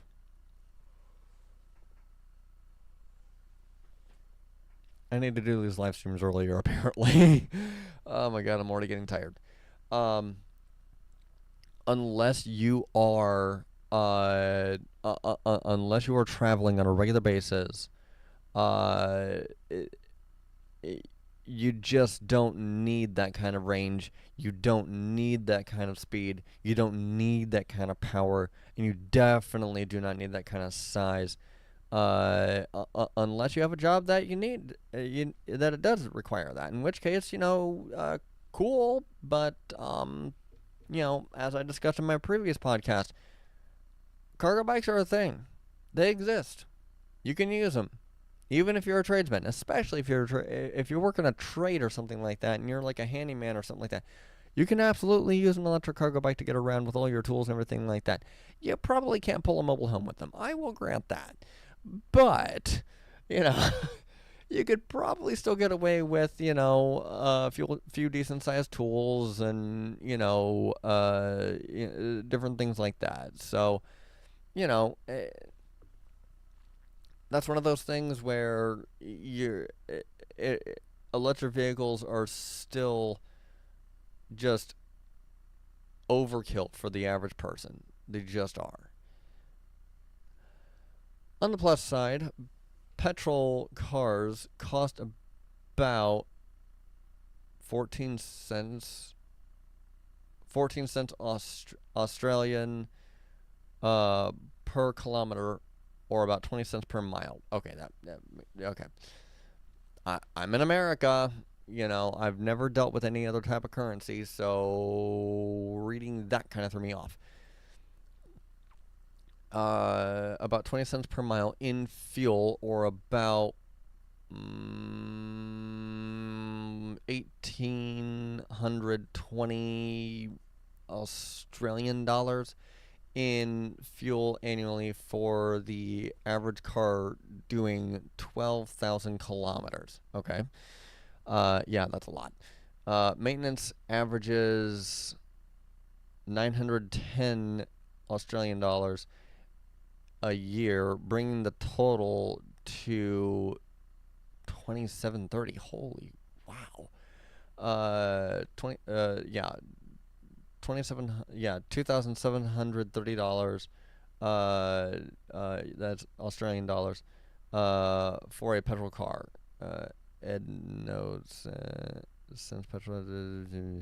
Okay. By contrast, charging an EV would cost around $480 Australian dollars for that distance. Maintenance of AU $240. It takes annual running costs to about to Australian dollars 720. So EVs are much cheaper to run, but they are expensive to buy. They are an expensive upfront price, but they are much, much, much cheaper to operate on a daily basis, as long as you don't face any of the, albeit few, there's very few things that can go wrong with an EV. But the things that can go wrong with an EV are unfortunately also very expensive if it's outside your warranty. Me with my S18, I paid just over $1,000 for it. It was like $1,220, which for me personally was a lot of money. And I also, I didn't quite do it right, but I didn't quite buy that. I did not. I bought that bike off of personal credit, not business credit, so I kind of screwed myself on that. But, yeah, no, I really did not notice my electric bill go up by very much whenever I was using it every day. I was literally getting around all over downtown Fort Wayne in pocket change. It just I see the YouTubers that are recording their experience with a Tesla and everything like that, and they're paying literally like a few bucks to charge up all the way. You know, I'm sitting over here paying pocket change almost literal pocket change to charge up my battery all the way on my bike per day. You know, so it it is 100% worth it if you can swing the upfront price tag. If you can swing the upfront price tag, everything else is smooth sailing. What advantages do electric mopeds and bikes have? The electric transportation revolution is a great chance to rethink how we move through our cities and whether we even need a car at all.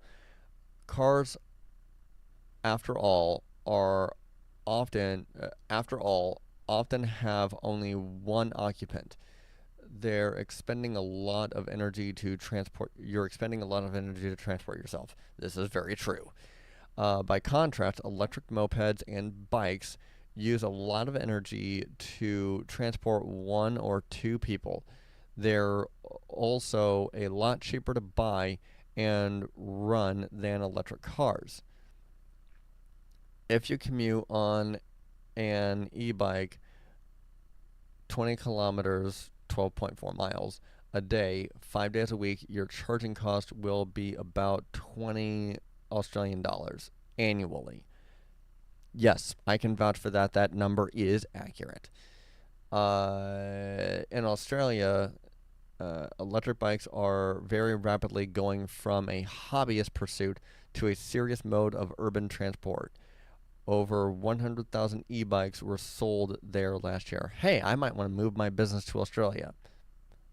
I probably will after I get America conquered first. Of course, you're unlikely to use electric mopeds or bikes to drive from Sydney to Melbourne. I'm assuming those are fairly far apart. Their real value is in short hop trips. Yes. The school run, the milk, the bread, or even the commute. For me, it was the commute. I don't have any kids, and I have stuck with getting groceries through Instacart because I just do not. Even if I had a car, I still hate grocery shopping. I do not mind paying an additional $10 a month on my grocery bill to have somebody get groceries for me plus a tip. $35 will get me a week's worth of groceries because I'm just shopping for myself. My girlfriend shops for herself. Sometimes, she'll eat some of my groceries, I'll eat some of hers, so it evens itself out. But it's just us, and I shop. I shop for myself every week. So yeah, or even the commute where they take roughly the same time as or shorter than a car. Yeah, that's the other thing too. I was able to reasonably keep up with vehicles even whenever I was living in an apartment complex that was, clear across. It wound up being a commute that was like halfway across Fort Wayne.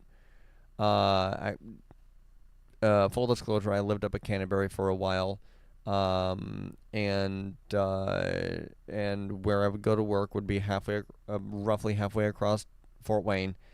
I'm still working at the same place now, so I won't disclose that. But where I'm living right now is like literally a 15-minute bike ride for me, as opposed to, a 45-minute bike ride for me. And that was with my electric bike. With my standard bike, it was probably closer to about an hour. Smaller electric options like scooters and skateboards also offer a way to overcome the last kilometer problem, which plagues public transport systems. This, in short, is the inconvenient distance between your home and the station or bus stop. Being able to cover this distance this distance fast can be a game changer for public transport. It can, yes, absolutely. The biggest problem that America faces with public transport right now is that it is looked down on and it's not properly invested in. Uh, it, what was it? Not Just Bikes has done several videos on public transport, be it trams and buses and subways and different things like that. And while there are a lot of cities in America that have public transport systems, from what I can tell, most of those pale in comparison to other cities that are whole countries practically that are built on public transit. And the main reason why is because of the fact that they're actually a separate infrastructure from a private car or a bike or even just pedestrian infrastructure, whatever like that. So they don't get stuck in traffic, so to speak, uh, like the city buses do here in Fort Wayne and even specifically America. Or New York, where you've got designated lanes for buses that drivers just ignore the fact that it's only supposed to be for buses. So buses wind up still getting stuck in the same traffic as everybody else, therefore basically uh, making the city bus no better than driving a car unless you really just don't like driving in itself. So or you have your license suspended or something. If you really can't drive or just don't like to drive, then yeah, you can take the bus, but that still sucks. If taken up, electric mobility can cut urban emissions. A study of e-scooters of e-scooter riders in the United Kingdom found these trips produce up to 45% less carbon dioxide than alternatives. Okay. U.S. researchers estimate that if e-bike trips expand to 11% of all vehicle trips, transport emissions would fall by about 7%. Okay.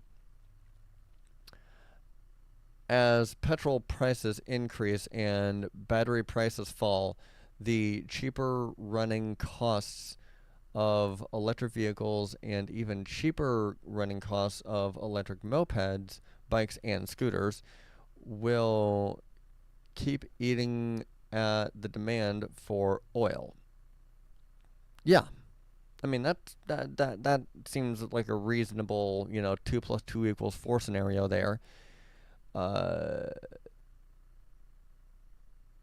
Global oil demand is now projected to peak in 2028 at 105.7 million barrels per day and then begin to fall, according to International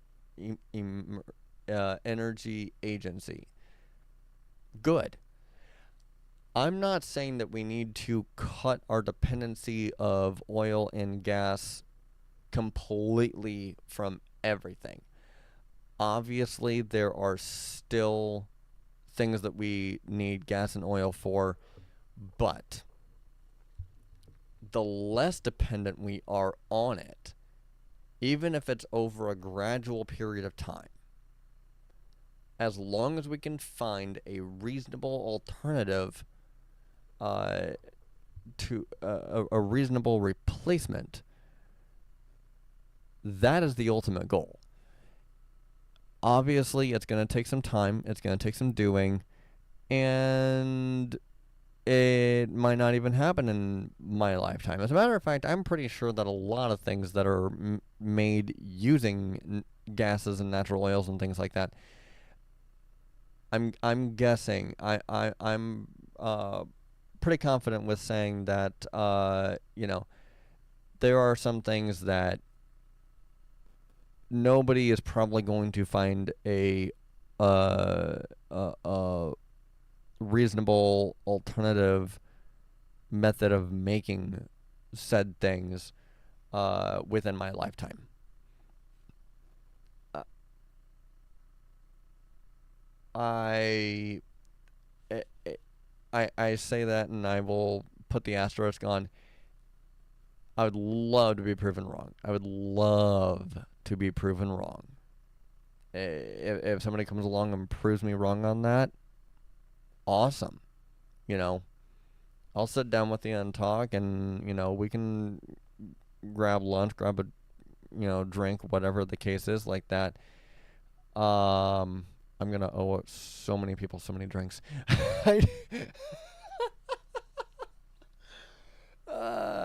it's not gonna be just one person. Okay.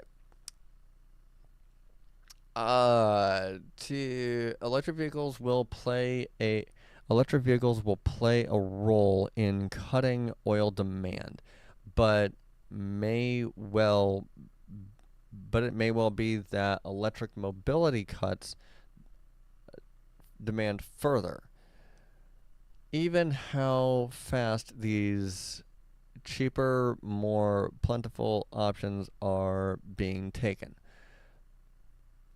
What does it mean for me?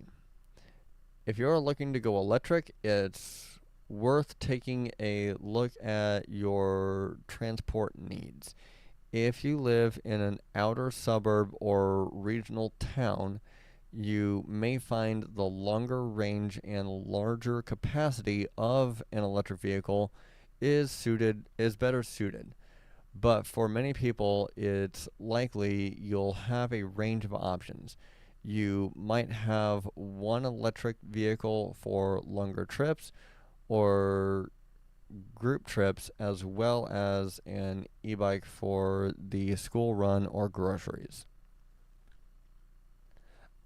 I don't think. Hmm. Yeah.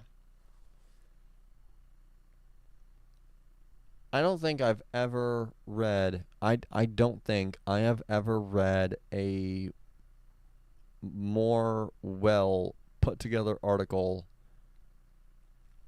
since I've been doing these live streams, or even before that, whenever I was just doing research for the sake of doing research in the industry that I'm in.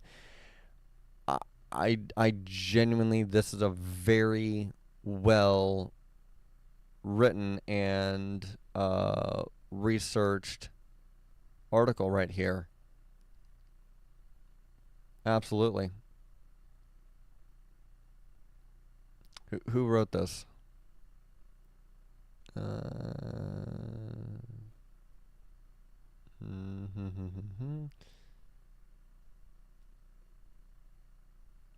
This article is published from the conversation under a Creative Commons.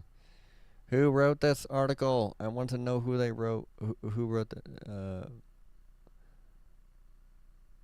4-minute read?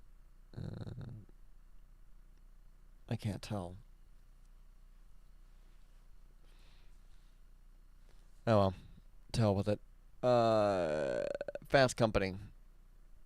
Fast Company. Whoever wrote this article, I applaud you guys. I applaud everybody there. This, by the conversation, the conversation. This article was very, very well. It seems very clear. It's very clear. It's very concise. It's very, just overall very well written and a very easy read. Fairly easy read. There were still some things that I butchered, but that's just because my brain wanted to my mouth to run faster than what my mouth wanted to run faster than my brain allowed. But yeah, I mean 100%. And this is definitely this is definitely where my business comes in, is just reducing driving dependency, reducing the need to have a car for everything. So, yes, 100%.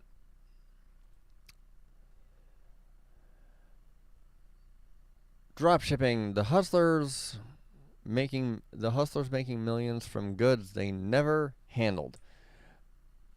Okay, I'm going to read this, and then I'm going to explain why I'm reading this.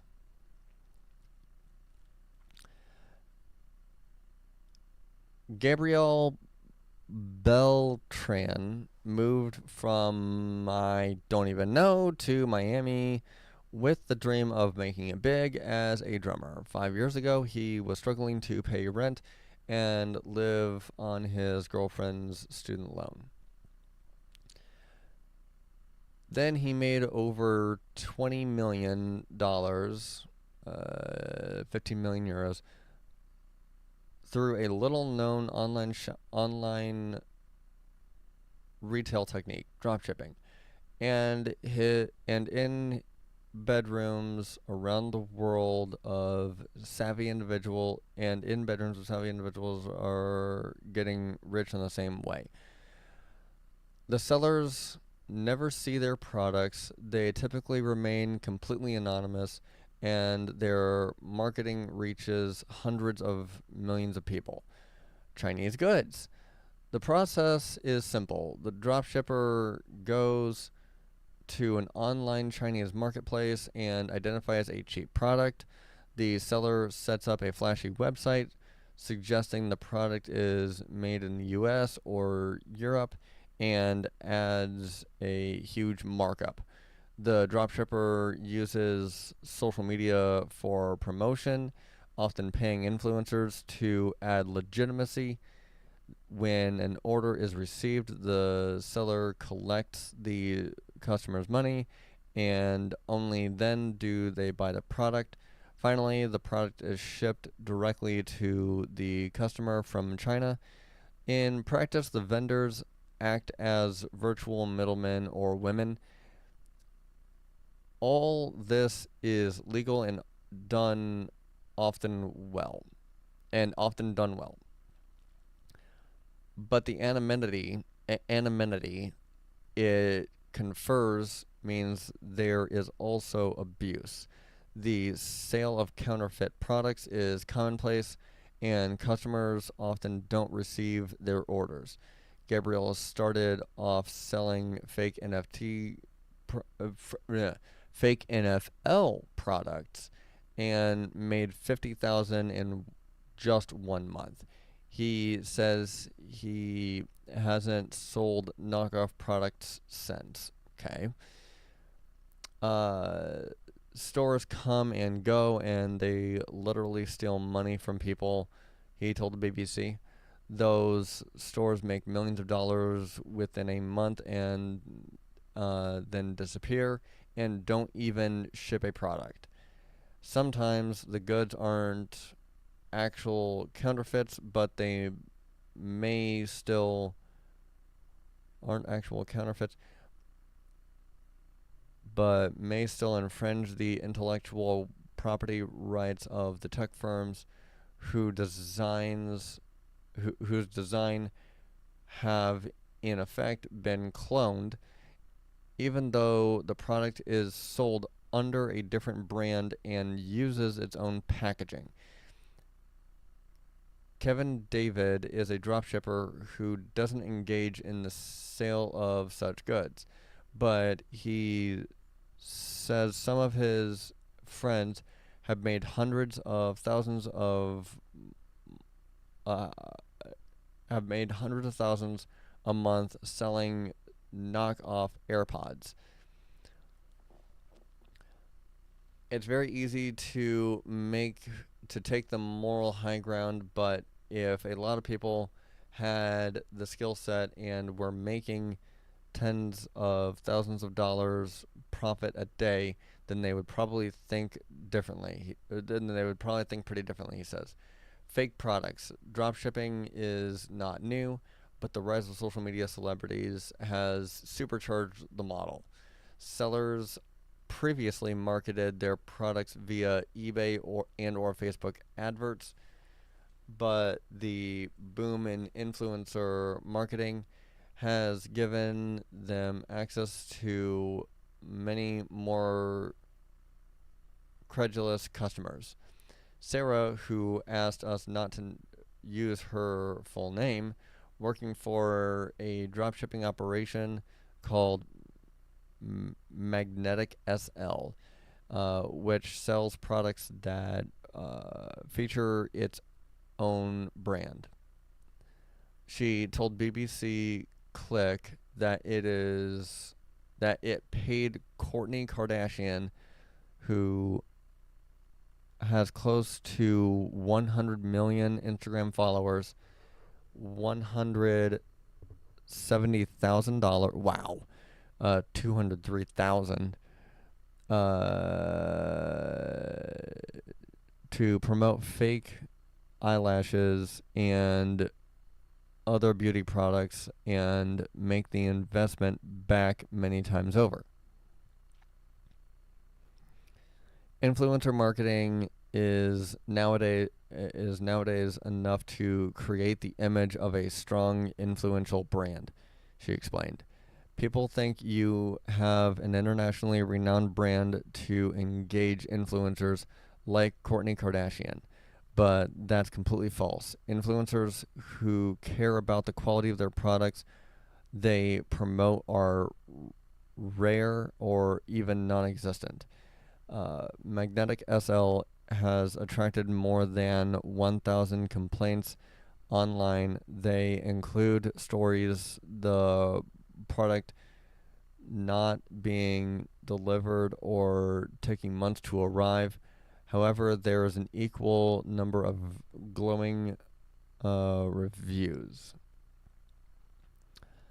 Sarah told BBC Click that the dropshippers she worked for had flooded Trustpilot, a major consumer review website, with bogus posts.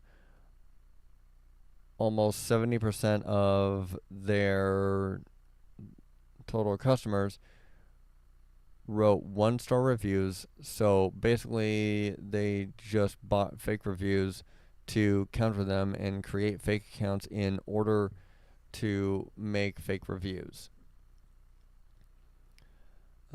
Glenn Manoff, Trustpilot Chief Communications Officer, says it is aware of Magnetic SL's practices and has added a warning banner to the firm's page. Consumers can see that we have total transparency on the platform and can see how many are being flagged. Okay. BBC emailed. How much more? Okay. BBC Click emailed Kourtney Kardashian's representatives, informing them of the company's practices and highlighting the company's and highlighting the complaints. Ms. Kardashian declined to comment, and her promotional video is still on the dropshipper's Instagram page. Magnetic SL did not reply to the accusations put to them. Pandemic spending. Influencer marketing isn't just the preserve of celebrities. Isn't just the preserve of celebrities. Thousands of lesser-known influencers have also become involved in dropshipping paid promotions. The vast majority are sole traders and can make a living with just 100,000 followers and relatively modest numbers. And the mix of closed high street sources and people stuck at home during the coronavirus lockdowns has benefited the trade. Charlie Patton, manager of influencer Zara, told BBC Click that her email inbox is flooded with offers from dropshippers asking her clients to promote what she believes to be knockoff goods. I think these companies prey on the fact that influencers and management companies don't always do their due diligence, she says. Under such circumstances, it can be a case of buyer beware. Anybody can source products online with a degree of anonymity, quickly sell a whole bunch of dangerous counterfeit products, and then exit the system, says Mike Andrews from the UK's National Trading Standards e-crimes team. Until recently, Metch sold knockoff Apple products. Her customers often complained that they didn't work. She has since reimbursed every follower who got in touch. There are a lot of scammy companies, but honestly, I haven't experienced anything like this before the pandemic, she says. It was my responsibility to make sure this company was legit, and I didn't do it. People get angry because they ask why people like us actually do this kind of promotion without looking into it, and they are totally right. Okay. What I will say is that, first of all, I am absolutely a e-commerce brand. I am planning on franchising, like I said. But I am not really looking to have a walk-in, publicly open brick and mortar store or location. Um, Mostly just because of the fact that I do truly believe that um, that the uh, romance of going in to physically hold a product before you buy it is dying, if not already straight up dead, for most of my target market and audience. Um, th-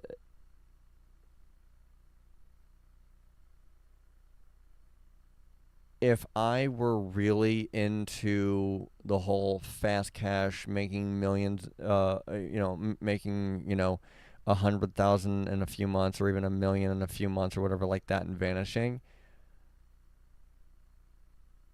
I would have been doing my business a whole hell of a lot differently.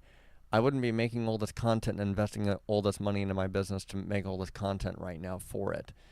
I wouldn't have, I wouldn't have had, I would not have put the time and energy and effort into not just working my current day job, but also to cut back on a lot of expenses, cut way down on my spending and everything like that, to be able to afford an electric bike, so that way I could actually, uh, even if remotely, be a part of the culture, be a part of electric bikes and scooters and skateboards as a culture, especially in America.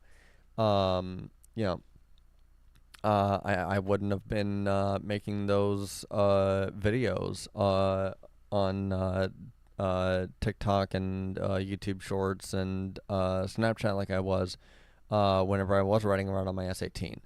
Uh, you know, I. Uh, I wouldn't be, making all these business plans and layouts and everything like that, and wanting to spend hours upon hours of just figuring out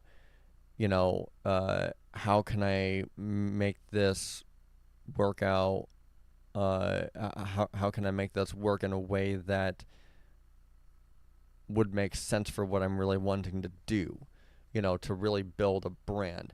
I'm not looking to just get fast cash.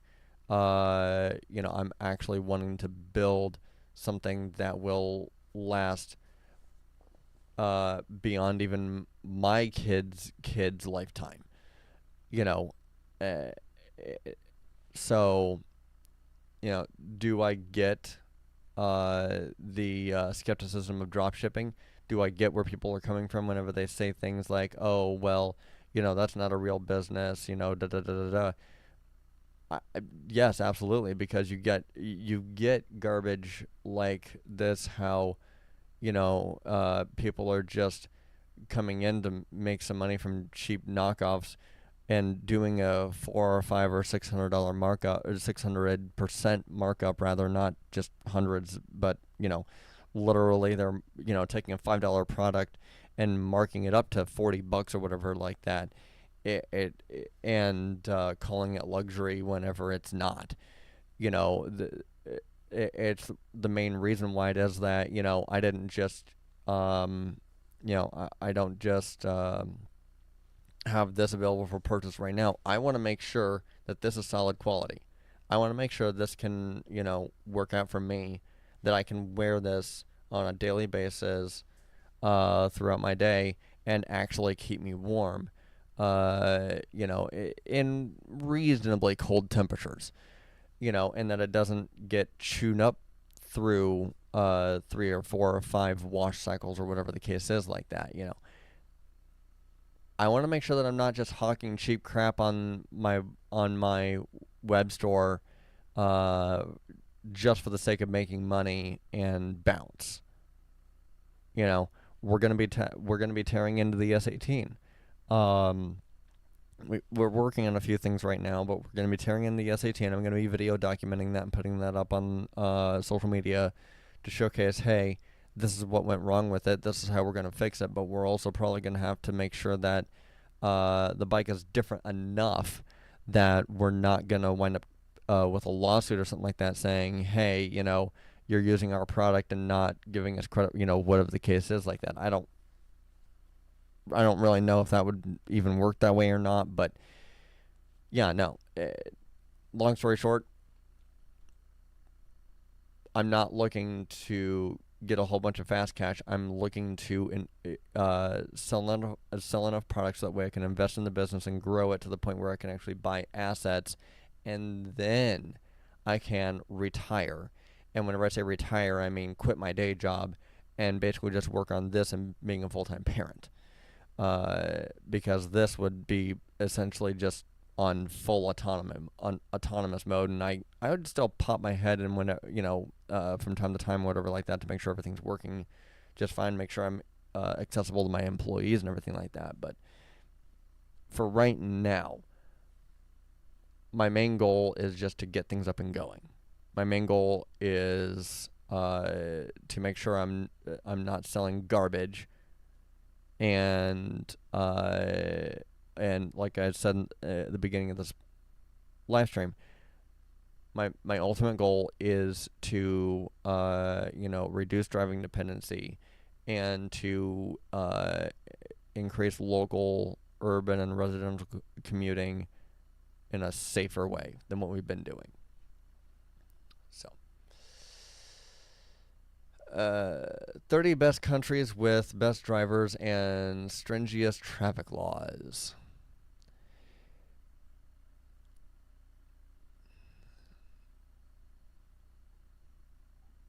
How long is this article? Story continues. Okay.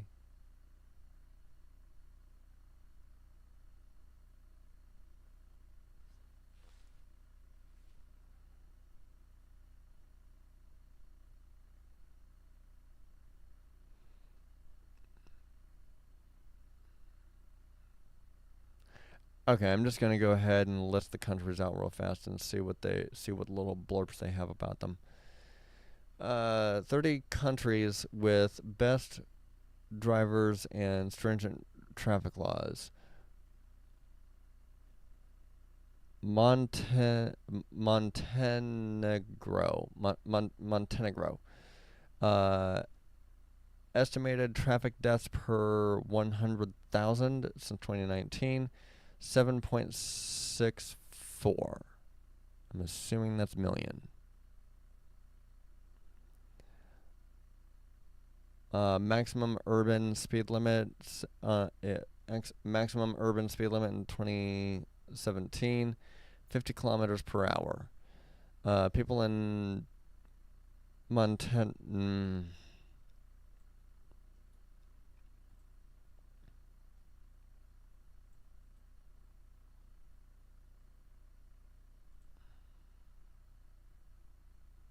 Am I going to be able to get a pronunciation? It doesn't look like it.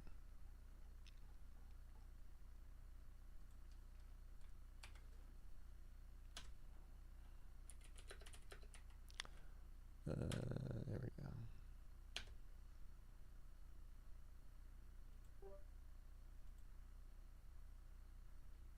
Oh, wait.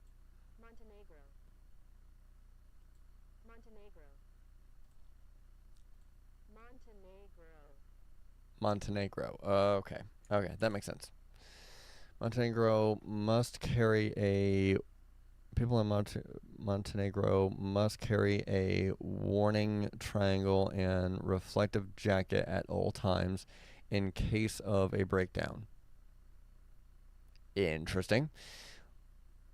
With an urban speed limit of 50 kilometers per hour, Montenegro ranks amongst the countries with the best drivers in stringent traffic laws. Okay, next is Serbia.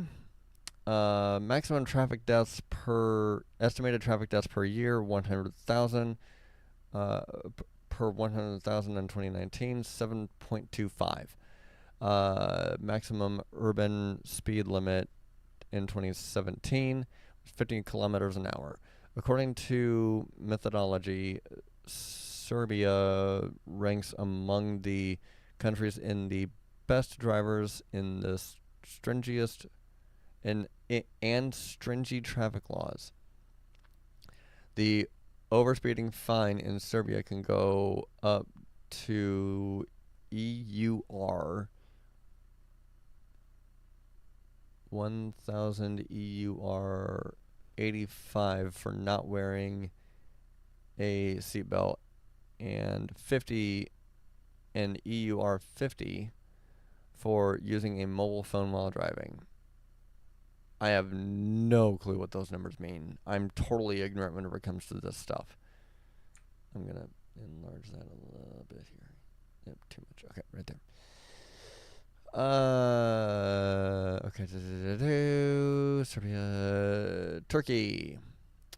Estimated traffic deaths per 100,000 in 2019, 6.68. Maximum urban speed limit is 20 in 2017 is 50 kilometers per hour. Using handheld phones in Turkey is illegal, and seatbelts are mandatory with an urban speed limit. With an upper speed limit of 50 kilometers per hour, Turkey ranks amongst the countries with the best drivers and stringent traffic laws. How am I doing on time? Holy, okay. Okay. I'm just going to pick out some stuff that might catch my eye here real fast because I've still got this one to go through too. Oh, God. Let's see. Canada. Canada ranks number 25 amongst the countries with the best driver. Wow. Okay. Italy. Again, way up there. France. Nope.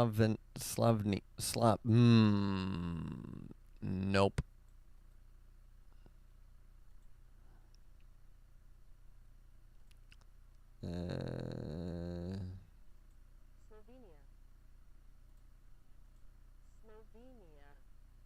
Okay. Cool. Slovenia, Australia. We just covered that. Austria. Austria is number 20. Interesting. Estonia is number 19. Malta. Luxembourg. Isn't Luxembourg in Britain? I want to say. Damn, I was close. Not really.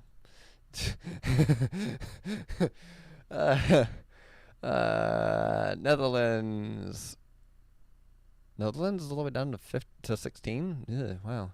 Rank some best drivers. Okay, that's not bad, actually. Spain, Israel, Finland, Germany, then Denmark, Sweden, Ireland, Switzerland, Norway. Iceland is way down here. The best drivers in rural areas have an upper speed limit of almost. Jeez! Okay, that's fast. That's fast. That is fast. Continue reading and see the 5 countries with the best.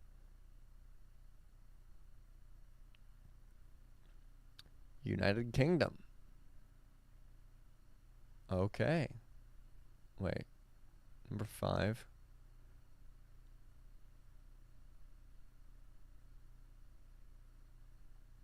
Where are the other 4? Did I miss them? Oh. Little tiny ass next button. I have never heard of that place. Let's see. Search on Google. Here we go. Okay. A little bit more tropical. Very nice. Go away. Estimated deaths. Maximum urban speed limit is 40 kilometers per hour. That's, again, not bad. We're getting into some countries that I have never heard of before. Again, Oceania. Okay.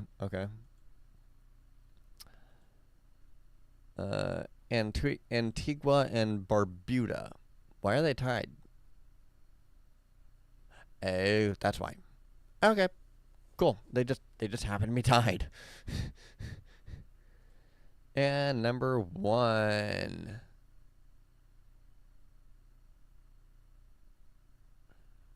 Go figure that.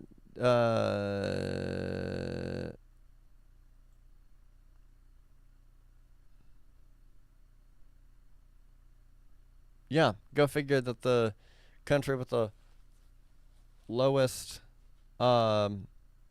speed limit, lowest average speed limit, is the one that has.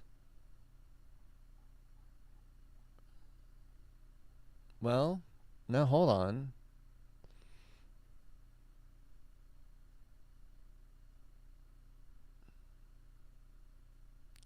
Wait a minute. I did not see US. So these are still all good. Like, even if you're number 30 or you're number 1, you're still on a list of countries with the best drivers and stringent laws. Okay, I see what they did there. So this is like very, very good. All of these are very good. It's just a matter of who's the best and who's second, third, fourth, and everything like that. So you're still talking about the top countries. Like, you're still talking about the top countries for best drivers. So, okay, I can get behind this. I wasn't quite understanding what we were doing here, but I get it now. All right. Last post, last article, and then I'm going to call it good because, honestly, I'm also really getting pretty tired too myself. 3 hour long, almost a 3 hour long podcast. Hell yes. Oh, I'm going to have so much editing to do tomorrow. Seattle is building a city-wide bike network that cannot handle its own popularity. Oh my god! Can I blow this up more? Yes, I can. 2 steps. Okay.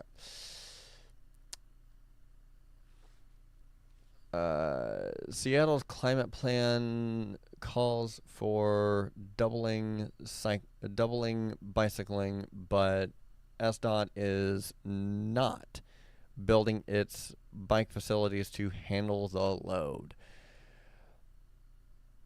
To Bike to Climate Pledge Arena, home of two of Seattle's professional sports teams, as well as dozens of concerts per year from downtown Seattle. People using the city's flagship protected bike lane on 2nd Avenue are routed around the west side of Seattle Center via 1st Avenue North. To make the connection via Broadway Street, riders must take a left turn by entering the intersection at 2nd and Broad and waiting in a painted box for the light to turn green. The box holds two bikes, three with a lot of effort. Okay, I see what they're saying here. The box holds two bikes, three with a lot of effort. If a fair number of people try to make the turn at the same time, they have to decide whether to hang into the intersection as drivers turn left from 2nd Avenue onto Broad Street, or wait for the next cycling light. Okay. Not exactly an ideal situation to be in.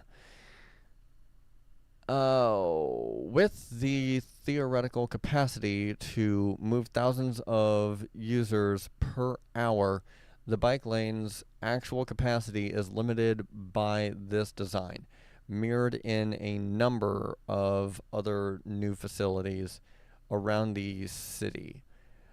It's one small example of a constraint on the system that the city of Seattle expects to carry 7% of trips in the city.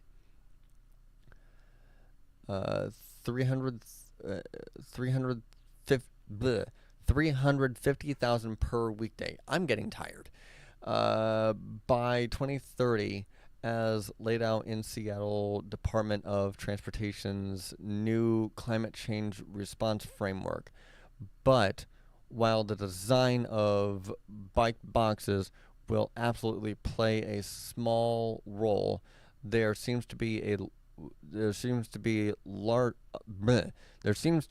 other large considerations looming that look to limit the true potential of the city's bike network as it continues to grow. The size of bikes seem on our streets. The size of bikes seen on our streets are also growing as cargo bikes become more and more popular. But the design standards for the facilities those types of bikes use hasn't been able to keep up. Yeah, that's definitely that's conflicting situation to be in. Absolutely. Last week, the Seattle Department of Transportation, SDOT, released its earliest design concepts for what could be the final missing link of the Burke-Gilman Trail through Ballard, while the direct route along Shilshall Avenue northwest to Market Street remains tied up in litigation.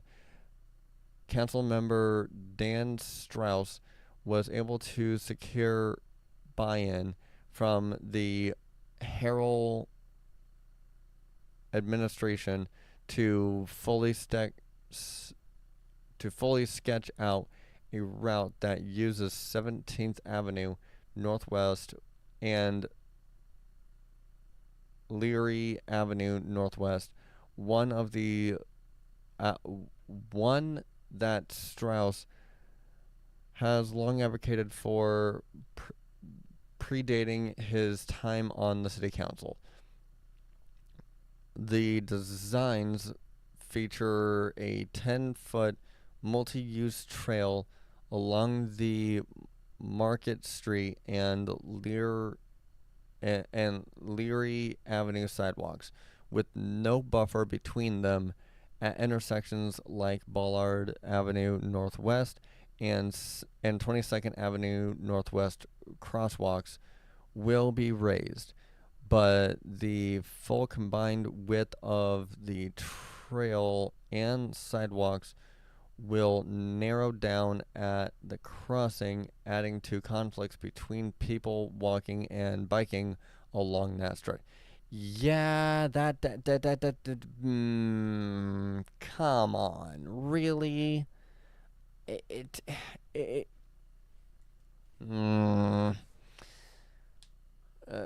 10-foot multi-use trail along an intersection is, I mean, intersections like Ballard will be raised.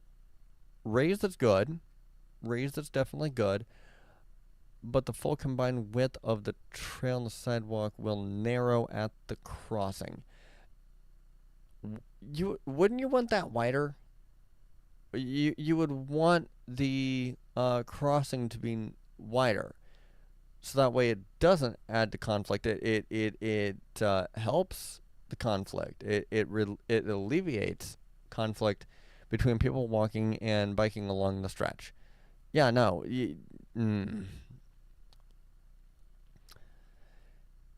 If Seattle has bike superhighways, they are the Burke Gilman Trail and its more hilly south end counterpart, the Chief Seattle Trail. Okay. Yet here, SDOT proposes using its minimum recommended width for a two-way bike facility 10 feet and is disregarding its own design standards, which call for a buffer between walking and biking space for on-street bike facilities to reduce conflicts. The connection, first envisioned in the 1970s, would be implemented with some serious corner cutting. Yeah, that sounds like that. It's exactly how it would turn out. For context, I've never been to Seattle. I'd love to go. I'd love to check it out. But it sounds to me like they kind of sprinkle in a little bit of, hey, look, we did a cool thing for bikes here and there, just enough to say they did something. It's the meme of the wife who's raking up all the leaves in the front yard, and the husband or whoever he is comes up, puts one leaf in the whole pile, and said, "There, I helped." That's what they're doing. That's what they're doing right here. Right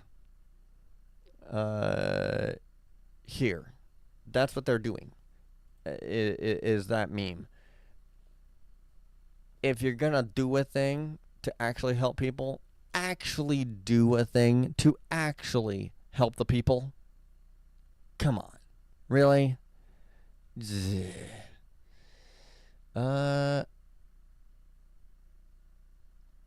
So I don't know if I'm gonna be able to zoom in on this picture very well. Okay, so yeah, this part here, it looks like it's raised, and that's fine. But that raised point here, it needs to be more aggressive. At least a little bit more aggressive. The newly released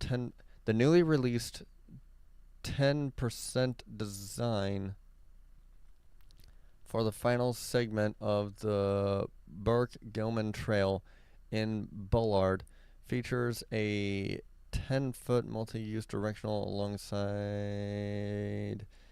the Market Street sidewalk, a design. Okay, okay.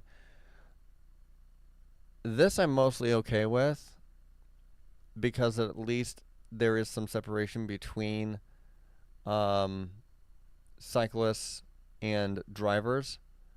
The only real potential problem is that there's not really that much. There's not much separation between cyclists and pedestrians. Um, so that it's a step in the right direction, as opposed to just a cycling gutter that looks like that's what that is here. So yeah. Tom at the Seattle Bike Blog put it very well while covering the design flaws here.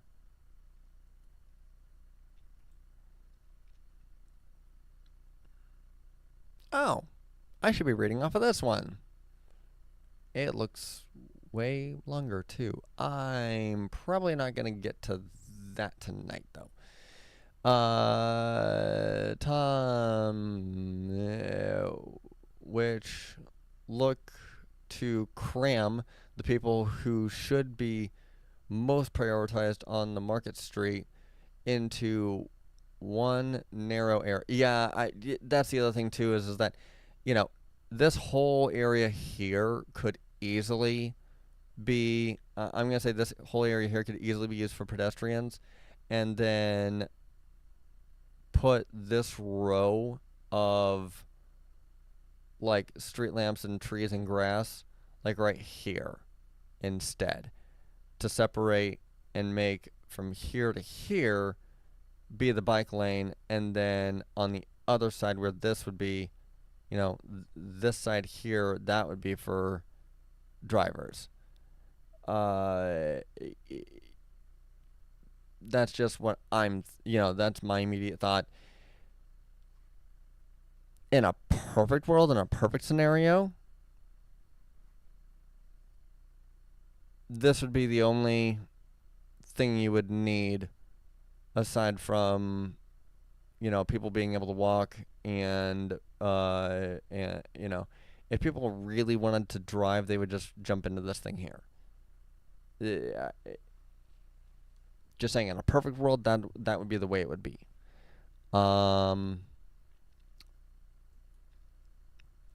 Actually, I kind of want to glance over this a little bit and see if there's any renders in here about what I'm talking about. Okay, yeah.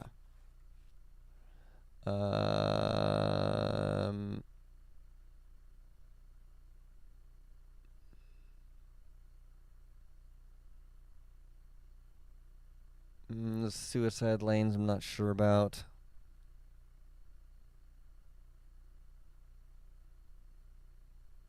Okay, yep. Yep, definitely that right there. That's looking much better. Okay. Okay, yeah. That's basically what I was thinking.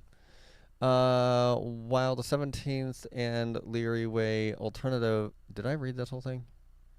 Coming the design flows. From... All the trade-offs and compromises are... All the trade-offs and compromises are happening within the already limited walking realm. Okay, yes. Agreed. But why are engineers so focused on preserving a 4-lane design for a street running through a major business district with such high levels of foot traffic, instead of pushing compromises onto the walking, biking, and transit users' space, not to mention the trees? Let's see some design ideas that utilize some of the 51 feet of road space. Okay. While the 17th and Leary Way alternatives for Burke Gilman trail look poised to move forward before the Shillhole route. Bleh. I don't know if I'm pronouncing that right at all. I don't think I am. Full disclosure, I don't know if I'm pronouncing that right. Ultimately, the city will need to make both routes safe for bikes on safe for people on bikes to achieve those ambitious mode sharing goals. This new route isn't actually a substitute for anything, and having 350,000 bike trips traversing the city every day means it will be even more essential for conflicts to be reduced through industrial areas like Ballard's Maritime Zone. Uh, Downtown on some of the most important bike facilities in the entire city. Uh, in the entire bike facilities in the entire city. Upgrades are going into place now that finally add concrete protection between drivers and people on bikes, and that also fill in some incredibly key gaps. The upgrades are pricey, funded by the combination of dollars from the Seattle Waterfront Local Improvement District and contributions from the New Seattle Convention Center in exchange for public land. The and yet constraints will remain in place, and yet constraints will remain in place that cap the capacity of the system and make hopping on a bike less attractive. Yeah, no, I would not want to bike that. I mean, it's so narrow. If I wanted to pass another cyclist or even try to pass a person, no, it would not happen. It wouldn't happen. Like, there is not nearly enough room. Okay, fine, pedestrians are supposed to be over there. If I want to pass a scooter, skateboarder, or cyclist, it's not happening. This is one way. I don't need that image open. Thank you. Yeah, see, look at that. That's just, no. A bike route between Capitol Hill and Pike Place Market is one that clearly needs to accommodate a lot of riders, and yet the protected bike lane being installed right now on Pine Street varies quite a bit in terms of its width and on different blocks downtown. Between 7th Avenue and 6th Avenue, it narrows to about 4 feet wide. Oh, God. Raising questions about the city's ability to maintain it with the electric bike lane sweeper. That's not a... No, okay, that's not what they're talking about. A photo submitted by a reader shows their cargo bike, which comes in a little less than 3 feet wide, only able to fit the new lane with a few inches of clearance on either side. Yeah, no bueno. Nope. It's no good. The bike lane here is so narrow in order to accommodate a bus lane and through travel lane and a left turn lane. God. fine. If you really need to keep the bus lane, so be it. At least do away with the through lanes, especially the turn lanes and everything like that. Do away with those. Obviously, this is so densely populated, it would be so much more beneficial for people to just be able to walk through it as opposed to have to cram an SUV through it. Through travel. These are just a few examples. The new Alaskan Way bike lane being constructed as part of the $781 million revamp of the city's front door is perhaps the absolute best one. If ever there was a time when Seattle had both the available space, funding, and vision to build a bike facility able to handle the future of the city, it was here. And yet it continues taking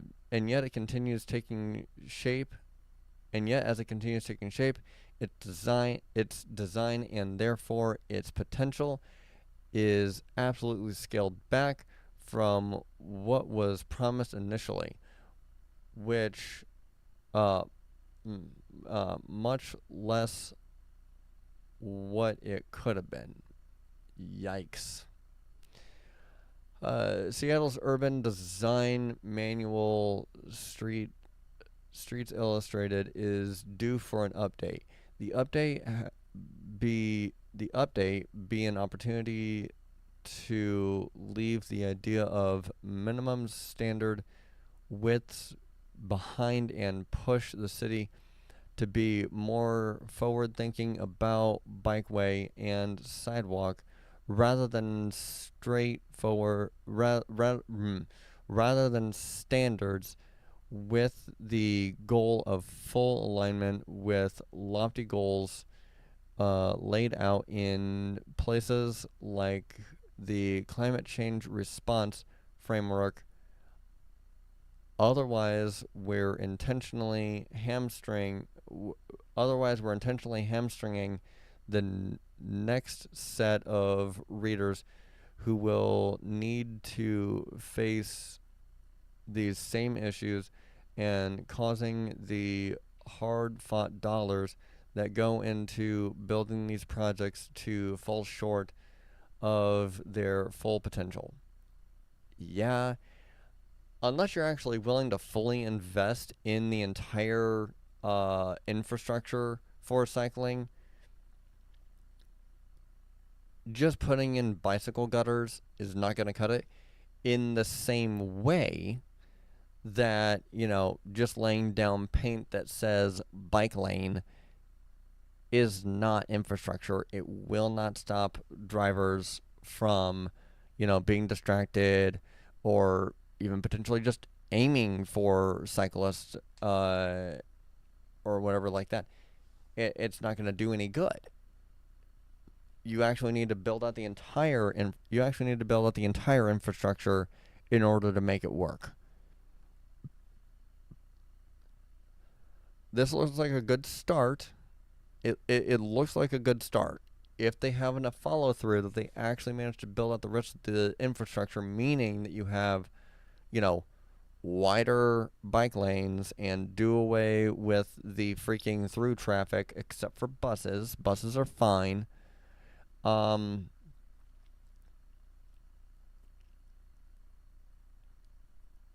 If you do that, then you have something. If you don't do that, then you essentially might as well not have not done anything. So, at any rate, I'm going to leave it there for this live stream. Over 3 hours. Oh my god. I love that I'm able to do this, but also, woof, I'm going to have a shitload of editing to do. So, at any rate, I'm going to call that good for tonight. Again, as per usual, I will shout out my website. Go to ridewithebs.com. I've got the electric air pump listed on there for pre-order, as well as the hydration backpack, also available for pre-order. I will be putting this beanie up on that web store soon.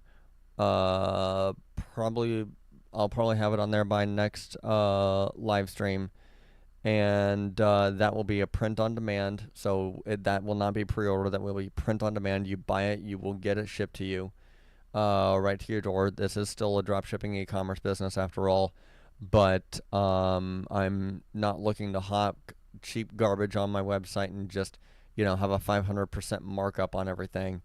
It's gonna be enough for me to grow the business, enough for me to buy, and enough. It's gonna be enough for me to buy 2 of every order, single order I get, and enough, a little bit left over for as much of aggressive expansion as I possibly can, without without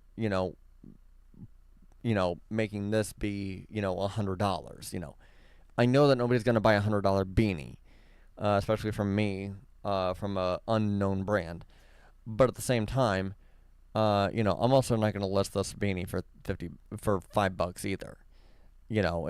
I'm thinking it's probably gonna go for right around 30, maybe 31, something like that. So, more expensive than what you'll find on Amazon, but hey, I'm not a faceless factory.